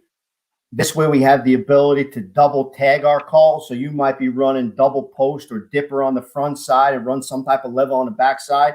So to answer your question, we're going to teach every component of the offense, run or pass conceptually, so we have the ability to combine concepts once we start getting into the nitty gritty. So that's kind of how we go about doing that. Again, there's no numbers involved. It's all words. If we want to play faster with one-word calls, which is a huge thing, the direction, the play call, so on and so forth, we have that ability to do that as well. But I think, again, if you teach things conceptually, you have the ability to, when that ball is snapped, the pieces know where they fit, regardless of where you are from a pre-snap alignment standpoint. And it allows you the ability to play as fast as you possibly can, because there's no numbers involved. You're not looking at a wristband to slow yourself down. And that's how we go about installing what we do. I'll tell you this. In 2014, I got a call from Coach Ford, who used to be the head coach at Clemson, and he asked me to be his offensive coordinator. And I don't know if you guys remember this. It used to be an all-star game. I don't even know if they have it anymore. With Division I, II, and III, I called the Cactus Bowl. And I went out there and I installed the basic premise of this offense. We had 3 meetings, 3 installs, and 2 practices. We went out there and scored 75 points, the most points scored in the game. And it's a simplistic offense to learn. I think because a lot of the onus is put on the quarterback, and it keeps it simplistic for the offensive line, that allows you the capability and the ability to play fast and still execute at a high level. So it's not a complicated deal. As long as you understand the fundamentals of what it takes to play fast and all the things that go into that. Because, like I said, people always say they want to play fast, but what is it to play fast? You can only, when you're saying a tempo team, you could only play as fast as the people on the perimeter get lined up. Relatively speaking, the offensive line, unless you have an explosive, only has to go 5-7 yards every single snap. But there's got to be a strategy of how to get these people lined up on the perimeter as fast as you can, and you have to be able to implement that and rep that in practice with that ability to play as fast as you possibly can. There's a certain thing there's fundamentals that go into that. It's not just, hey, let's go play fast. There's a lot of things that go into playing fast from a structural standpoint to give you the capacity to do that. I'm glad you said practice. How do you structure practice? Are you just going from like drill to drill to drill, or are there certain periods you have that are just straight tempo? How do you get the flow going so you're going as fast as possible on game night? Great question. So we always start. So we're always going to have an inside run component. We're always going to have a 7-on-7 component. We're always going to have an indie component. We're always going to have a special teams component. Other than that, it goes into what you're doing that day. So Sundays always with short yards and goal line, because we figured that relatively doesn't change. You're only getting a certain amount of looks that you're doing on Sunday. So we would always do our short yards, goal line, special teams introduction on Sunday. Mondays, we would use our openers. So Mondays would be an opener day. It would be all our openers, our P and 10s. Excuse me, I'm sorry. Monday would have off. Tuesday would be our openers, P and 10s. Wednesday would be our medium, second and long, and our third down scenarios. Thursday would be what we call repetitive Thursday. So anything that we might want to take a look at, and regardless of what the D&D was, things that maybe we weren't sure if we wanted to keep in the game plan or maybe put a new wrinkle on it, then we would have certain periods predicated on what we thought we needed work on for that particular week would be Thursday. Friday, we walk it. Saturday, we play it. And then Sunday, we'll be right back to it. Nice. So how often – so you're saying going in, those plays stay usually the same? Yes. Correct. How much difference from game to game did the openers change? Oh, it changed significantly depending on what the defensive structure was. So we didn't use the same openers from week to week. Here's the thing, too, and I'm glad you said it, put a light bulb in my head. We did this thing. So a lot of people script their P and 10s. Yes. We did, and I don't know if it's right or wrong. I always did this, and I loved it. I think it helped us play fast. I think it's one of the reasons we were so successful on opening drives in games. We used to call it a spider graph. So what we did was, and so we never had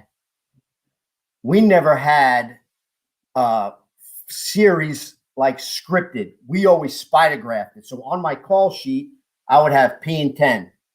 Then the P and 10 would go second and medium, second and long, P and 10 again. So the opener might be this. If it's second medium, I know where I'm going to. If it's second and long, I know I'm going to. If we gain the first down from the P and 10, I know what my P and 10 next play probably be. It was going to probably be a shot play. Going down, all right, from that same, now we're spider graphing this, then we get into our third down scenarios. Third and short, third and medium, third and long, P and 10. So I kind of knew, and we did that for the first two drives, predicated by D&D, I knew what we were going to.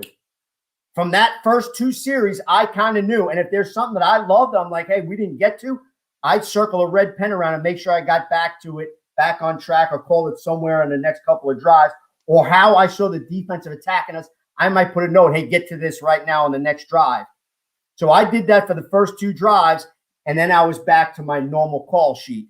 But those first two drives, you can get that thing snapped in 13 seconds, and you're fucking high octane, and you're rolling because you basically know what you're going to. That's done, and we did those on Friday nights with the staff in the hotel, or if we're at home in our office before we went home. Here's our spider graph. This is what we're going to. So first and 10, oh shit, here's second and medium. Second and medium, I know where I'm going to. Oh shit, first and 10, we just grabbed P and 10, I'm probably going shot. So we did that for the first two drives, and I can't tell you how successful it was. So we didn't do a normal P and 10. Now, I say we didn't do a normal P and 10. We might have had 5 P and 10s, which after the first two scenarios, after the first two spider graphs were over. Does that make sense? Yeah. But those first two series, we know where we're going, predicated on D&D, because it was all laid out for us. You said that was on Friday. Is that Friday before the Saturday game? So you went all through practice? Yes, that was Friday night. We did the spider graph either in the hotel if it was an away game, or we did it before we left the office and go home. We were legitimately write up the spider graph on the whiteboard. Here's what we're going to. Boom, boom, boom, boom, boom. Why did you do that on Friday and not Saturday when you game or Sunday when you game planned and everything before the game? Great question. Here's the answer. Because we want to look and see how these plays look through the course of the week to say, hey, I love this. I want to hang my hat on this play. I really feel good about this. That's that. So did you actually have because in my mind, when you say spider graph, I'm thinking like a mind map with like a bubble and then two things going. Exactly right. That's exactly. Did you? Yeah. Hold on. I'll show you exactly here. So this is kind of how it looked. I'll just draw. I'll draw it for you. Hopefully you can see it. Let me get one of my notebooks out. Here. So this is how it looked. I don't know if you can see this. Yes, sir. So we go P and 10 right here. Right? Bring it to the P and 10. Then we go second and medium, second and long, P and 10. And we'd have the plays written out right here. Third and short, third and long, third and medium, third and long, P and 10. And it would go right down. And we'd have it for 2 series. So we knew, boom. And this is how it was right on my sheet. Boom, boom, boom, boom, just like that on my call sheet. And that's how we did it right on the whiteboard. That is brilliant, man. Wait, we can't totally. Is that something you came up with, because you're the genius? I didn't steal that. That's something I just did. That is amazing. That is amazing. And Coach Butler says, yes, spider graph, taking it, a gem. Dude, you're dropping gems all the time. We got another question right here. Yep. Did Coach ever try and limit himself to calls on the play sheet, like no more than 25 or 30 to 40 plays? How did you set it? Besides the spider graph and the answers, how else did you set up? Again, going back to that book from Brian Billick, what is the average number of plays you need for that scenario? So if that formula told you in 2nd and 4 to 6, you only needed 6 plays. Well, I wasn't carrying 7. I wasn't carrying 5. I was carrying 6 plays for that down and distance, because you basically took that game plan board, and I might have, let me see if I have, I hold on. I basically took that game plan board, and that's how I scripted practice off the game plan board. So let me see here. I might have a picture of how we did. Here it is. Got one for you.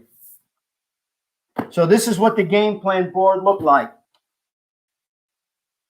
I don't know if y'all could see that. Yeah, we can. All right. Totally. But that changed every week.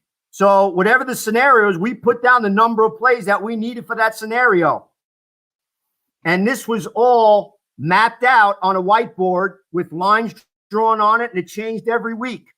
So if that scenario during that particular week, we only needed 4 plays, we sat down Sunday night or Monday afternoon and said, what are the 4 plays we're carrying in this scenario, predicated how the defensive, what front they were in, what the coverage was in, what their blitz percentage was, and that's how we implemented them. And when we got to Wednesday's practice, we went inside. I went inside to the game plan board and I jotted down. Well, in period 3, we're doing 3rd and 4 to 6. Here's the 4 plays we're repping. 80% they're playing quarters coverage, no pressure with an over G. Well, the scout cards, they're playing quarters coverage, no pressure with an over G. And now we're going to rep this play against it. And that's kind of how we went about the whole structure of attacking defenses. And if they came out in 3rd and 4 to 6 and they showed us something different, pull out the answer sheet, and this is what we're going to. Was the answer sheet separate from the play call sheet? Separate. Had it in my back pocket. It's separate than my call sheet. Okay, so look, for that thing that you had, are you pulling those plays from, let's say 3rd and 4? You saying, oh, this opener, our 4th opener is also good, so I'm going to pull that there and put it in this 3rd and 4, or were you running something totally different? Great question. Absolutely, a lot of plug and play, copy, plug and play. If there's something that we really loved from an execution point, or something that we were really proficient at, well, we might have it in every single scenario if it fit. But absolutely. And let me tell you this, I can't tell you how many times I made a Xerox call. But we're lining up and running the same damn play because we got them on the heels. we just ran. Here's another thing as a play caller. You just run count a tray for 30 yards. Well, shit, make a Xerox call and go run the damn. I can't stand coaches when they say, well, shit, we ran that play. We can't run it. Fuck not. Why can't you run it again? You just gashed the fucking defense for 30 yards and you're not going to repeat that play? I run the same damn thing. I'd say Xerox was a huge call for us because it lined up in the same exact formation and we ran the same exact play. And it didn't matter. I didn't give a shit because we had them on their heels. So that was another thing, but that's a little bit, that gets me like, that sticks in my, well, we ran that play. We can't run it again. Well, shit, you can't. Why not? You just gashed it for 30. You're not going to come back to it? Let me say this brings you another point. You need a guy that you have up in the box that he's charting explosives. All right? So if you have an explosive play, when you come in at halftime, which I can speak upon how we did our halftime too, because it was kind of cool. When you run a play, when you come in at halftime, you have all that data of what the formation was, what was the explosive, how much did it gain, and you're doing that run pass. In addition to that, you have a guy in the box. It could be the same guy because I had to do the same guy. When we ran a play and it was a negative play, okay, why was it a negative play? Was it a negative play because it was a schematic, or was it a negative play because it was a physical? Because if it was physical, you can correct that. If it's schematic, it's not a good play. Hopefully that makes sense what I'm saying. What is an example of a physical? So a physical play, you're running counter tray, and the defensive end tries to wrong arm it, and your offensive guard doesn't try to log it. He tries to kick it. Well, the play didn't work because he tried to kick it, and you're not going to kick a logging defensive end. Does that make sense? Yeah. So you got to go to halftime and say, hey, the third play, we ran Trey Reed guys, and you tried to kick a logging defensive end. No, you got to wrap and log that so the back can get outside. It becomes an outside fit for the running back. So that would be a physical error more than schematic. Okay. I want to touch on two things because you said it. First, before we get to the halftime, because I really want to know how you make halftime adjustments.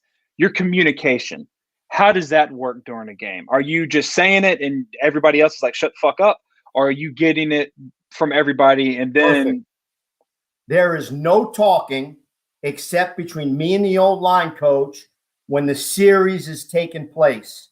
All I want to hear is, hey, guard blew it, tackle blew it, missed it.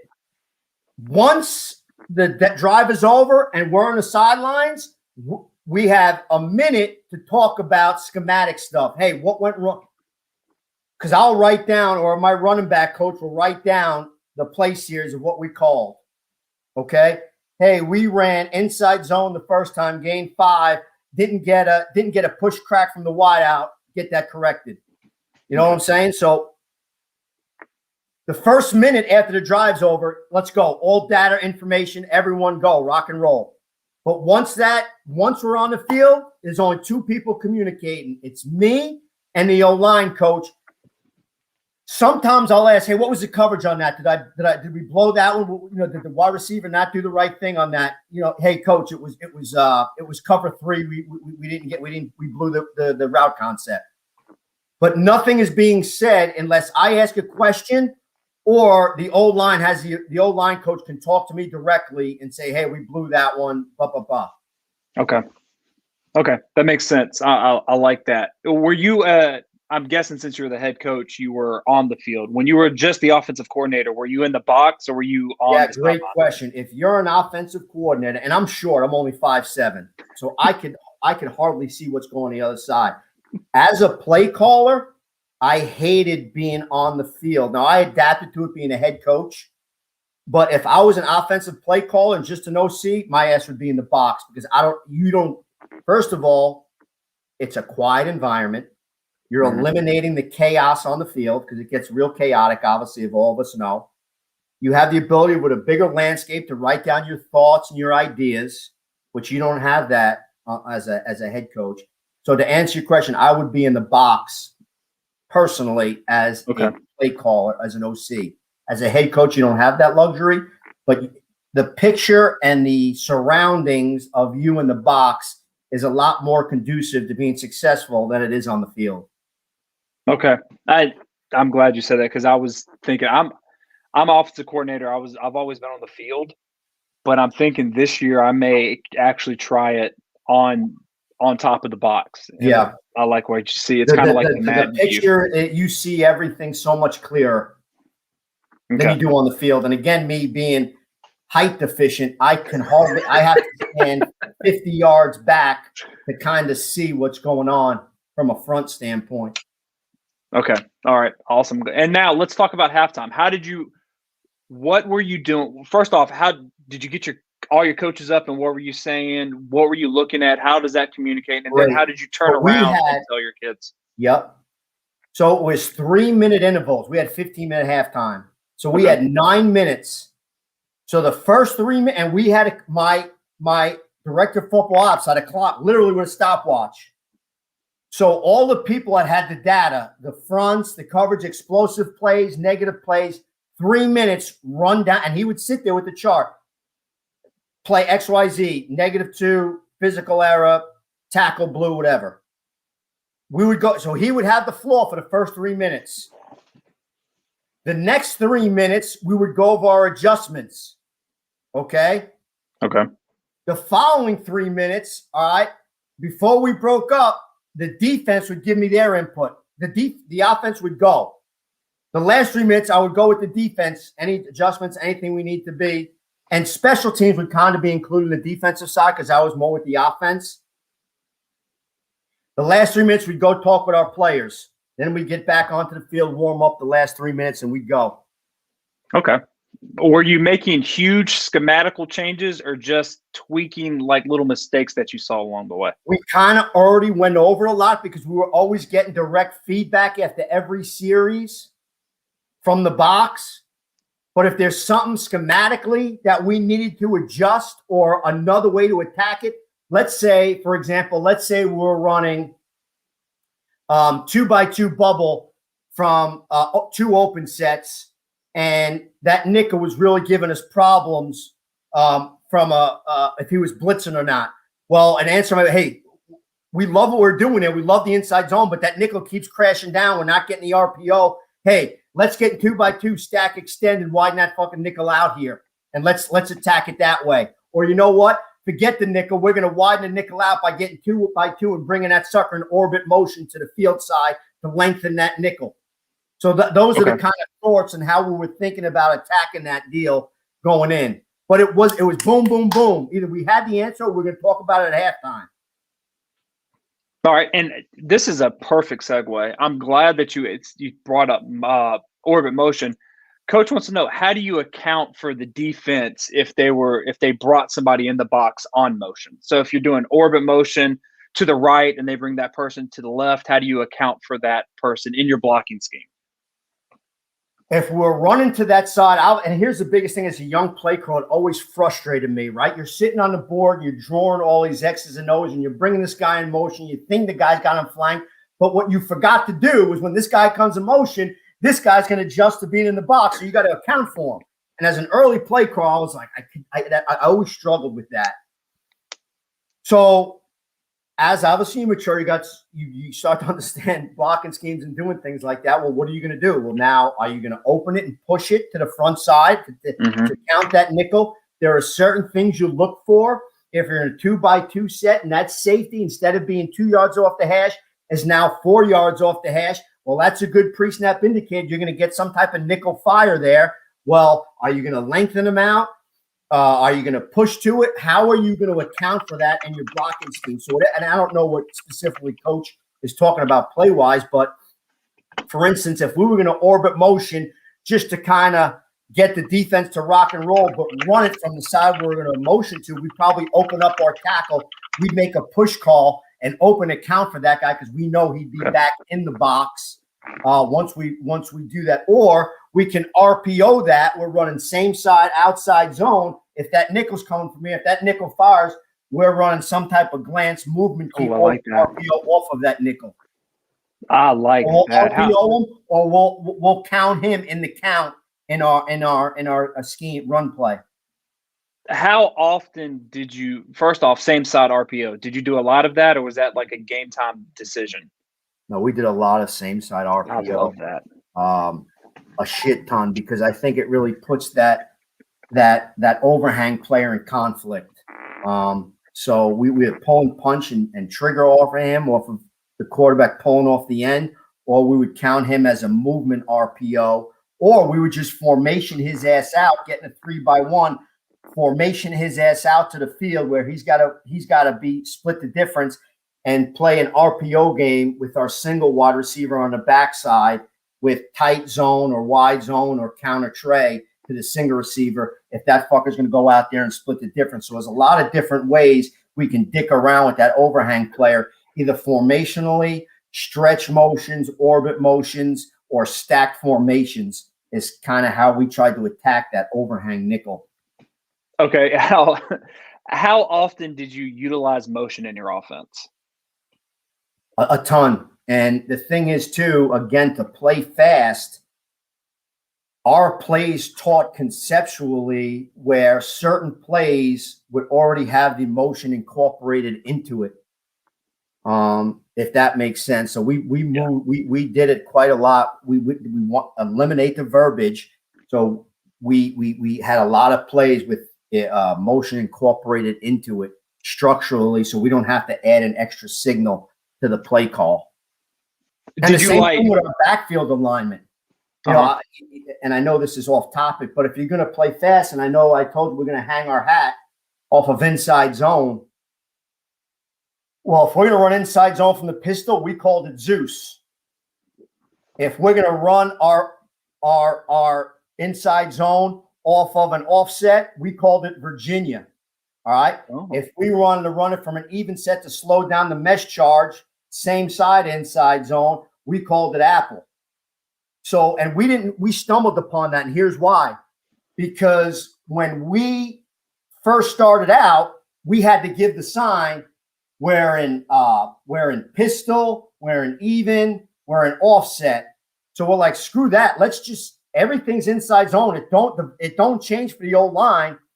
We're going to give this signal, and this is going to tell us where the back placement is going to be predicated on that play call. So we eliminated a signal by just incorporated another word for our inside zone package. So it would be like Apple inside zone keyword, and then that would be it. It would be Apple. It would be Apple. Our was New York, LA, Rip Liz, pepper, salt. So it would be Apple, New York, whatever the RPO tagged into it. Apple, New York, Devil. So it would be Apple, New York. We had red and blue wristbands. It would be Apple, New York, Devil. Go. Wow. And it's that. Okay, so game planning wise, was that all like, so pistol, offset, and even, were those three separate plays for you? And did you game plan that, or did you do that based on, okay. Yep. Depending on how those ends were playing. Some people were trapping the end, so we wanted to slow down the pop from the end. Some people were mesh charging, so we wanted to get it faster from pistol and have the quarterback sink the mesh. Because ultimately, in this day and age, I'm going to stand up for a second. What are defensive ends trying to do? They're trying to shuffle down and stay square and not turning their shoulders to the quarterback to try to dick the read key for the quarterback. Ultimately, if you're a zone read team, what you want to have done as an offense is you want that defensive end to have his shoulders turned. So it's if that quarterback pulls the football and he's into the B gap, it's easier for the quarterback to pull and punch the end. So what we did, because we saw so many defensive ends trying to slow the mesh, what we call chair the mesh, is that what we did from the old veer. What we told the quarterback was, our quarterback's heels were at 5. And I stole this from old veer option football. Ultimately, like I said, you want to have that defensive end have his shoulders turned. So what you want to do is you want to take the ball, and if you're unsure what that defensive end's doing, 2 steps and you're sinking the mesh into the line of scrimmage, because ultimately you want to have that fucker turn his shoulders. Okay. So it's right here, and we didn't ride it either. we knife the ball. So it's either locked elbows or I'm pulling it to the belly button. But if that quarterback was unsure, we sank the mesh for 2 steps. So that's kind of how we had an answer to how those defensive ends were trying to dick around and play us, either with a mesh charge, a chair technique, or a trap of the football versus our inside zone. And it's something that you have to work in practice. Okay, so how often are you drill? Is that once a week drill? Is that an everyday drill? We had this drill called double ball drill, okay? And I'm going to draw it up for you so you can kind of see how this works, this double ball drill, okay? Hopefully you can see this. So you have the ball, you have a ball here on the left hash. And hopefully, can you guys see this? Yeah. You have a ball on the right hash. So you have a quarterback here and a quarterback here. All right. You have a defensive end player. It could be a coach, a manager, whoever wants to be here. Tailback, tailback. And then you put your wide receivers out here. These are your wide outs. So let's just say you're running your inside zone. Okay. He's taping his stretch step, and he's running our inside zone technique. You can work your sink in the mesh like I just talked about. You can work your normal pull and punch technique, and he's working on this side. This coach is throwing a ball, and he's also holding his hand up. So let me stop right there for a second. So let me say this. So the quarterback's getting hiked the ball here, and this is working on your mesh right here. So this is working on all your mesh tracks, and it could be inside zone. It could be counter, whatever your mesh technique is, okay? The second ball is coming from this guy right here, your defensive end. Now, the biggest thing in high school is what does your quarterback want to do versus the mesh? He wants to look back at the mesh point, right? Yes. Well, what we do is that second guy that I told you holding the ball, so he's got one ball in one hand and he's got his other hand up here like this. He's throwing the ball and he's holding up numbers. So that quarterback, when he does the mesh, he's looking 5, 3, 1, because it's training him to not look back at the mesh point. He's getting his eyes on his read key. Okay, does that make sense? Yes, sir. Right. Once he does the mesh, he calls a number. He's attacking down the line of scrimmage right here. Okay?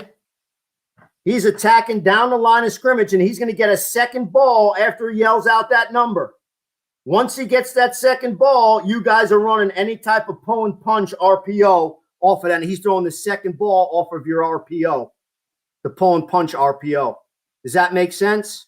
Yes, sir, it does. So we did that every single day for 3 minutes, the double ball drill. So you're working on your mesh point with your quarterback and running back. It's getting your eyes triggered for the quarterback on his read key, and then he's pulling and punching and throwing whatever second level RPO off of the second ball he receives. Okay, I love that, man. And that's an everyday drill for y'all? Every day, 3 minutes. I love it. All right, we got a question from Coach. He wants to know, what are your thoughts on using trips or empty formations to make a defense more vanilla? God, I love it. God, Coach Butler, I love empty, brother. And here's what I'm going to tell you. So, again, it goes back, if you heard me speak earlier, about combining concepts. Mm-hmm. So you're in empty, you're in 3 by 2 here. Okay.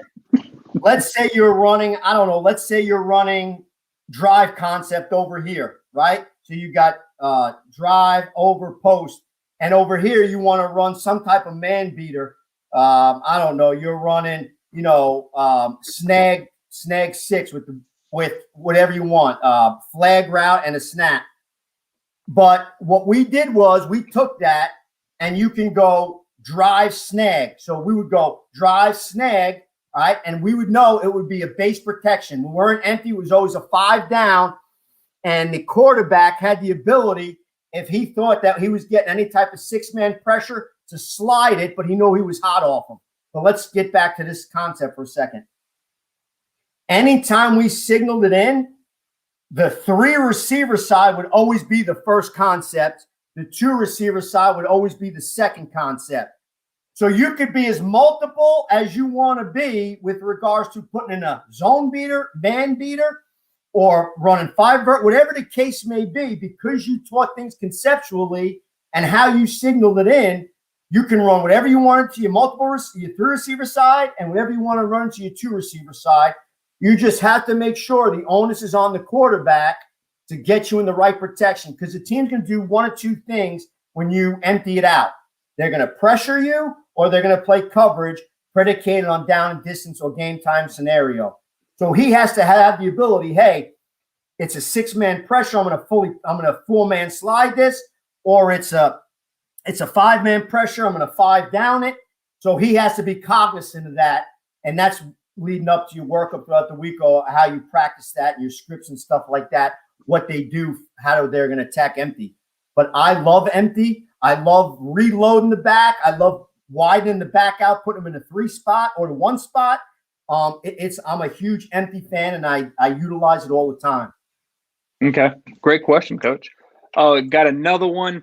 Ask Coach about reading the plus sign for the read game. I guess this guy's heard me speak a million times. So here we go. I'm going to draw this up again here. My drawings are I'm not the greatest artist. And I didn't come up to this. My quarterback coach came up with this. So when our quarterback's in camp, okay, we put a plus sign right here at the defensive end spot. Okay, so it goes 1, 2. Can you see this? Raise it up. Yeah, right there. Okay, 1, 2, 3, and 4. So what we did in practice, okay, and you can do this during your double ball drill. The quarterbacks would do this during their indie as well, though. But basically, we said when we gave an indicator or we're watching film, anytime that defensive end is in the 1 or 3 platform, it's a give read. Anytime he's in a 2 or a 3, we have to wind up what I spoke about sinking the mesh, 2-step sinking the mesh to ideally get those shoulders turned. So it's kind of when you're sitting in the quarterback room at the quarterback meeting, well, what quadrant was he in? Was he in the 1 or 3, or was he in the 2 or the 4? Well, I'm not sure. Well, if you're unsure, then what are you going to do? Give the football. Well, here, he's in the 3 quadrant. You should be really sinking the mesh right here for 2 steps to get that defensive end shoulders turned. So it's kind of a tool that we use to help us with our quarterbacks in the quarterback room, for them understanding how defensive ends are trying to attack us, and kind of gave them a landmark, if you will. Okay. I like that. And Coach says, just a few times, but I picked up a lot from him, talking about listening to you speak. Good. Coach right here wants to know, what are your thoughts on advantage or disadvantage of tackle over concepts? Did you run a lot of unbalanced type Eagle concepts? and Viper? We used a shit ton of Eagle and Viper, and we used it with our checker system. So we would always have a 2-play checker built into it. So I use it a ton on the goal line as well. So for instance, we're going tackle over to the left. Where is their adjuster going to come from? And it was all a numbers count. If they didn't adjust to a tackle over, and we had numbers there, we would just run our tight zone lock to that side. Okay. Okay. If they brought the adjuster over and outflanked us to our unbalanced side, we would run speed option out the back door to the nub side, which is the guard and the tight end. Wow.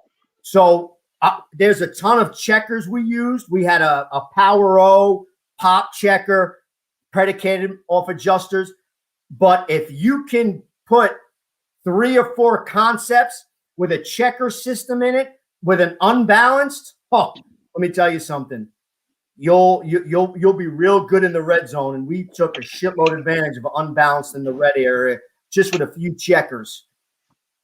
Now, is that something that you stumbled upon, or is that something like you day one, like, hey, this is what we're doing. I freaking love unbalanced tackle overs, and we're going to get great at it? No, I loved unbalanced. I think when you're going tempo and then all of a sudden you get down to the red or green area and can go unbalanced and have them out of sorts, it's just another thing they have to prepare for. If your quarterback reads it right, you'll always be in a great play call, and it puts the defense at a disadvantage. Okay. All right. Sorry. This is a great question. David wanted to know, for your next job, is there anything you would change that you picked up from all of your stops? Like you're going, okay, this time wherever I land next, I'm going to add this. I mean, every day, like I said, I'm doing this study now, and there's things that I have this huge book of ideas that I write in every single day. But again, how much volume do you want to have? But there are always things where you might say, hey, look, I remember this from through my studies. I really love this play against this defense that I might add this week. Is there things I would change from your philosophy really doesn't change that much. I believe in this system and I know it like the back of my hands and I have answers. It's just like the way you tie your shoe is the best analogy. You learned a way to tie your shoe since you were an infant. You're not going to all of a sudden go to another way to tie your shoe. So I don't know if that's a good analogy or a bad analogy, but there's beliefs that I fully believe in that I'm not going to change. Mm-hmm. But I'd be remiss if I didn't say there's things through all the stops I've been in that learning curve is never going to change, that you're always going to be expanding on your football knowledge, that absolutely there might be some concepts or things that you do from a program standpoint that you might change that you learned over the years. I think you're naive to think that that wouldn't be the case. But philosophically, again, excuse me, is philosophical things that I believe in that is the cornerstone of what I would always bring no matter what stop I would be at. Okay, great answer. And great question, David. Drew wants to say he loves you, listened to you in Minneapolis a couple of years ago, helped him with the signals as a young OC. And that's one of the many reasons why he is the man. Coach, I appreciate you doing this. I hear my kids just wilding out downstairs. I have a 5-year-old and a 2-year-old, and my wife is doing it. Thank you so much for doing this, man. I learned a shit ton. Okay, what's the best way coaches can get you? Is it your Twitter account? Is it Twitter the email? Account at Coach Osovet? Through my email, josovet@yahoo.com. And I have nothing but time in my hands. So if anyone wants to do a Zoom or learn some more stuff, or Coach wants to have me on again to talk some more ball, I'm gonna stop you right there. I love to hear everyone learn. I want to learn some stuff from you guys. So if there's a way we can even make that happen through a Zoom and hear someone else talk about some of the things they do from a conception standpoint, like I said, I'm a firm believer in that you have to be learning something every single day as you go out through this process. And I'm an open book, and I'm glad I can help some people. I know as a young coach, I always love to hop on these things, and it was the cornerstone of me fundamentally learning this great game. So I can't thank you guys enough for tuning in, and thank Coach for having me on, and I appreciate y'all. All right, Coach, thank you so much. I'm going to bring you on again. I promise you I'm going to hold you to that because this is fucking unbelievable. Coaches, thank y'all for being here. And until next time, I will see y'all later.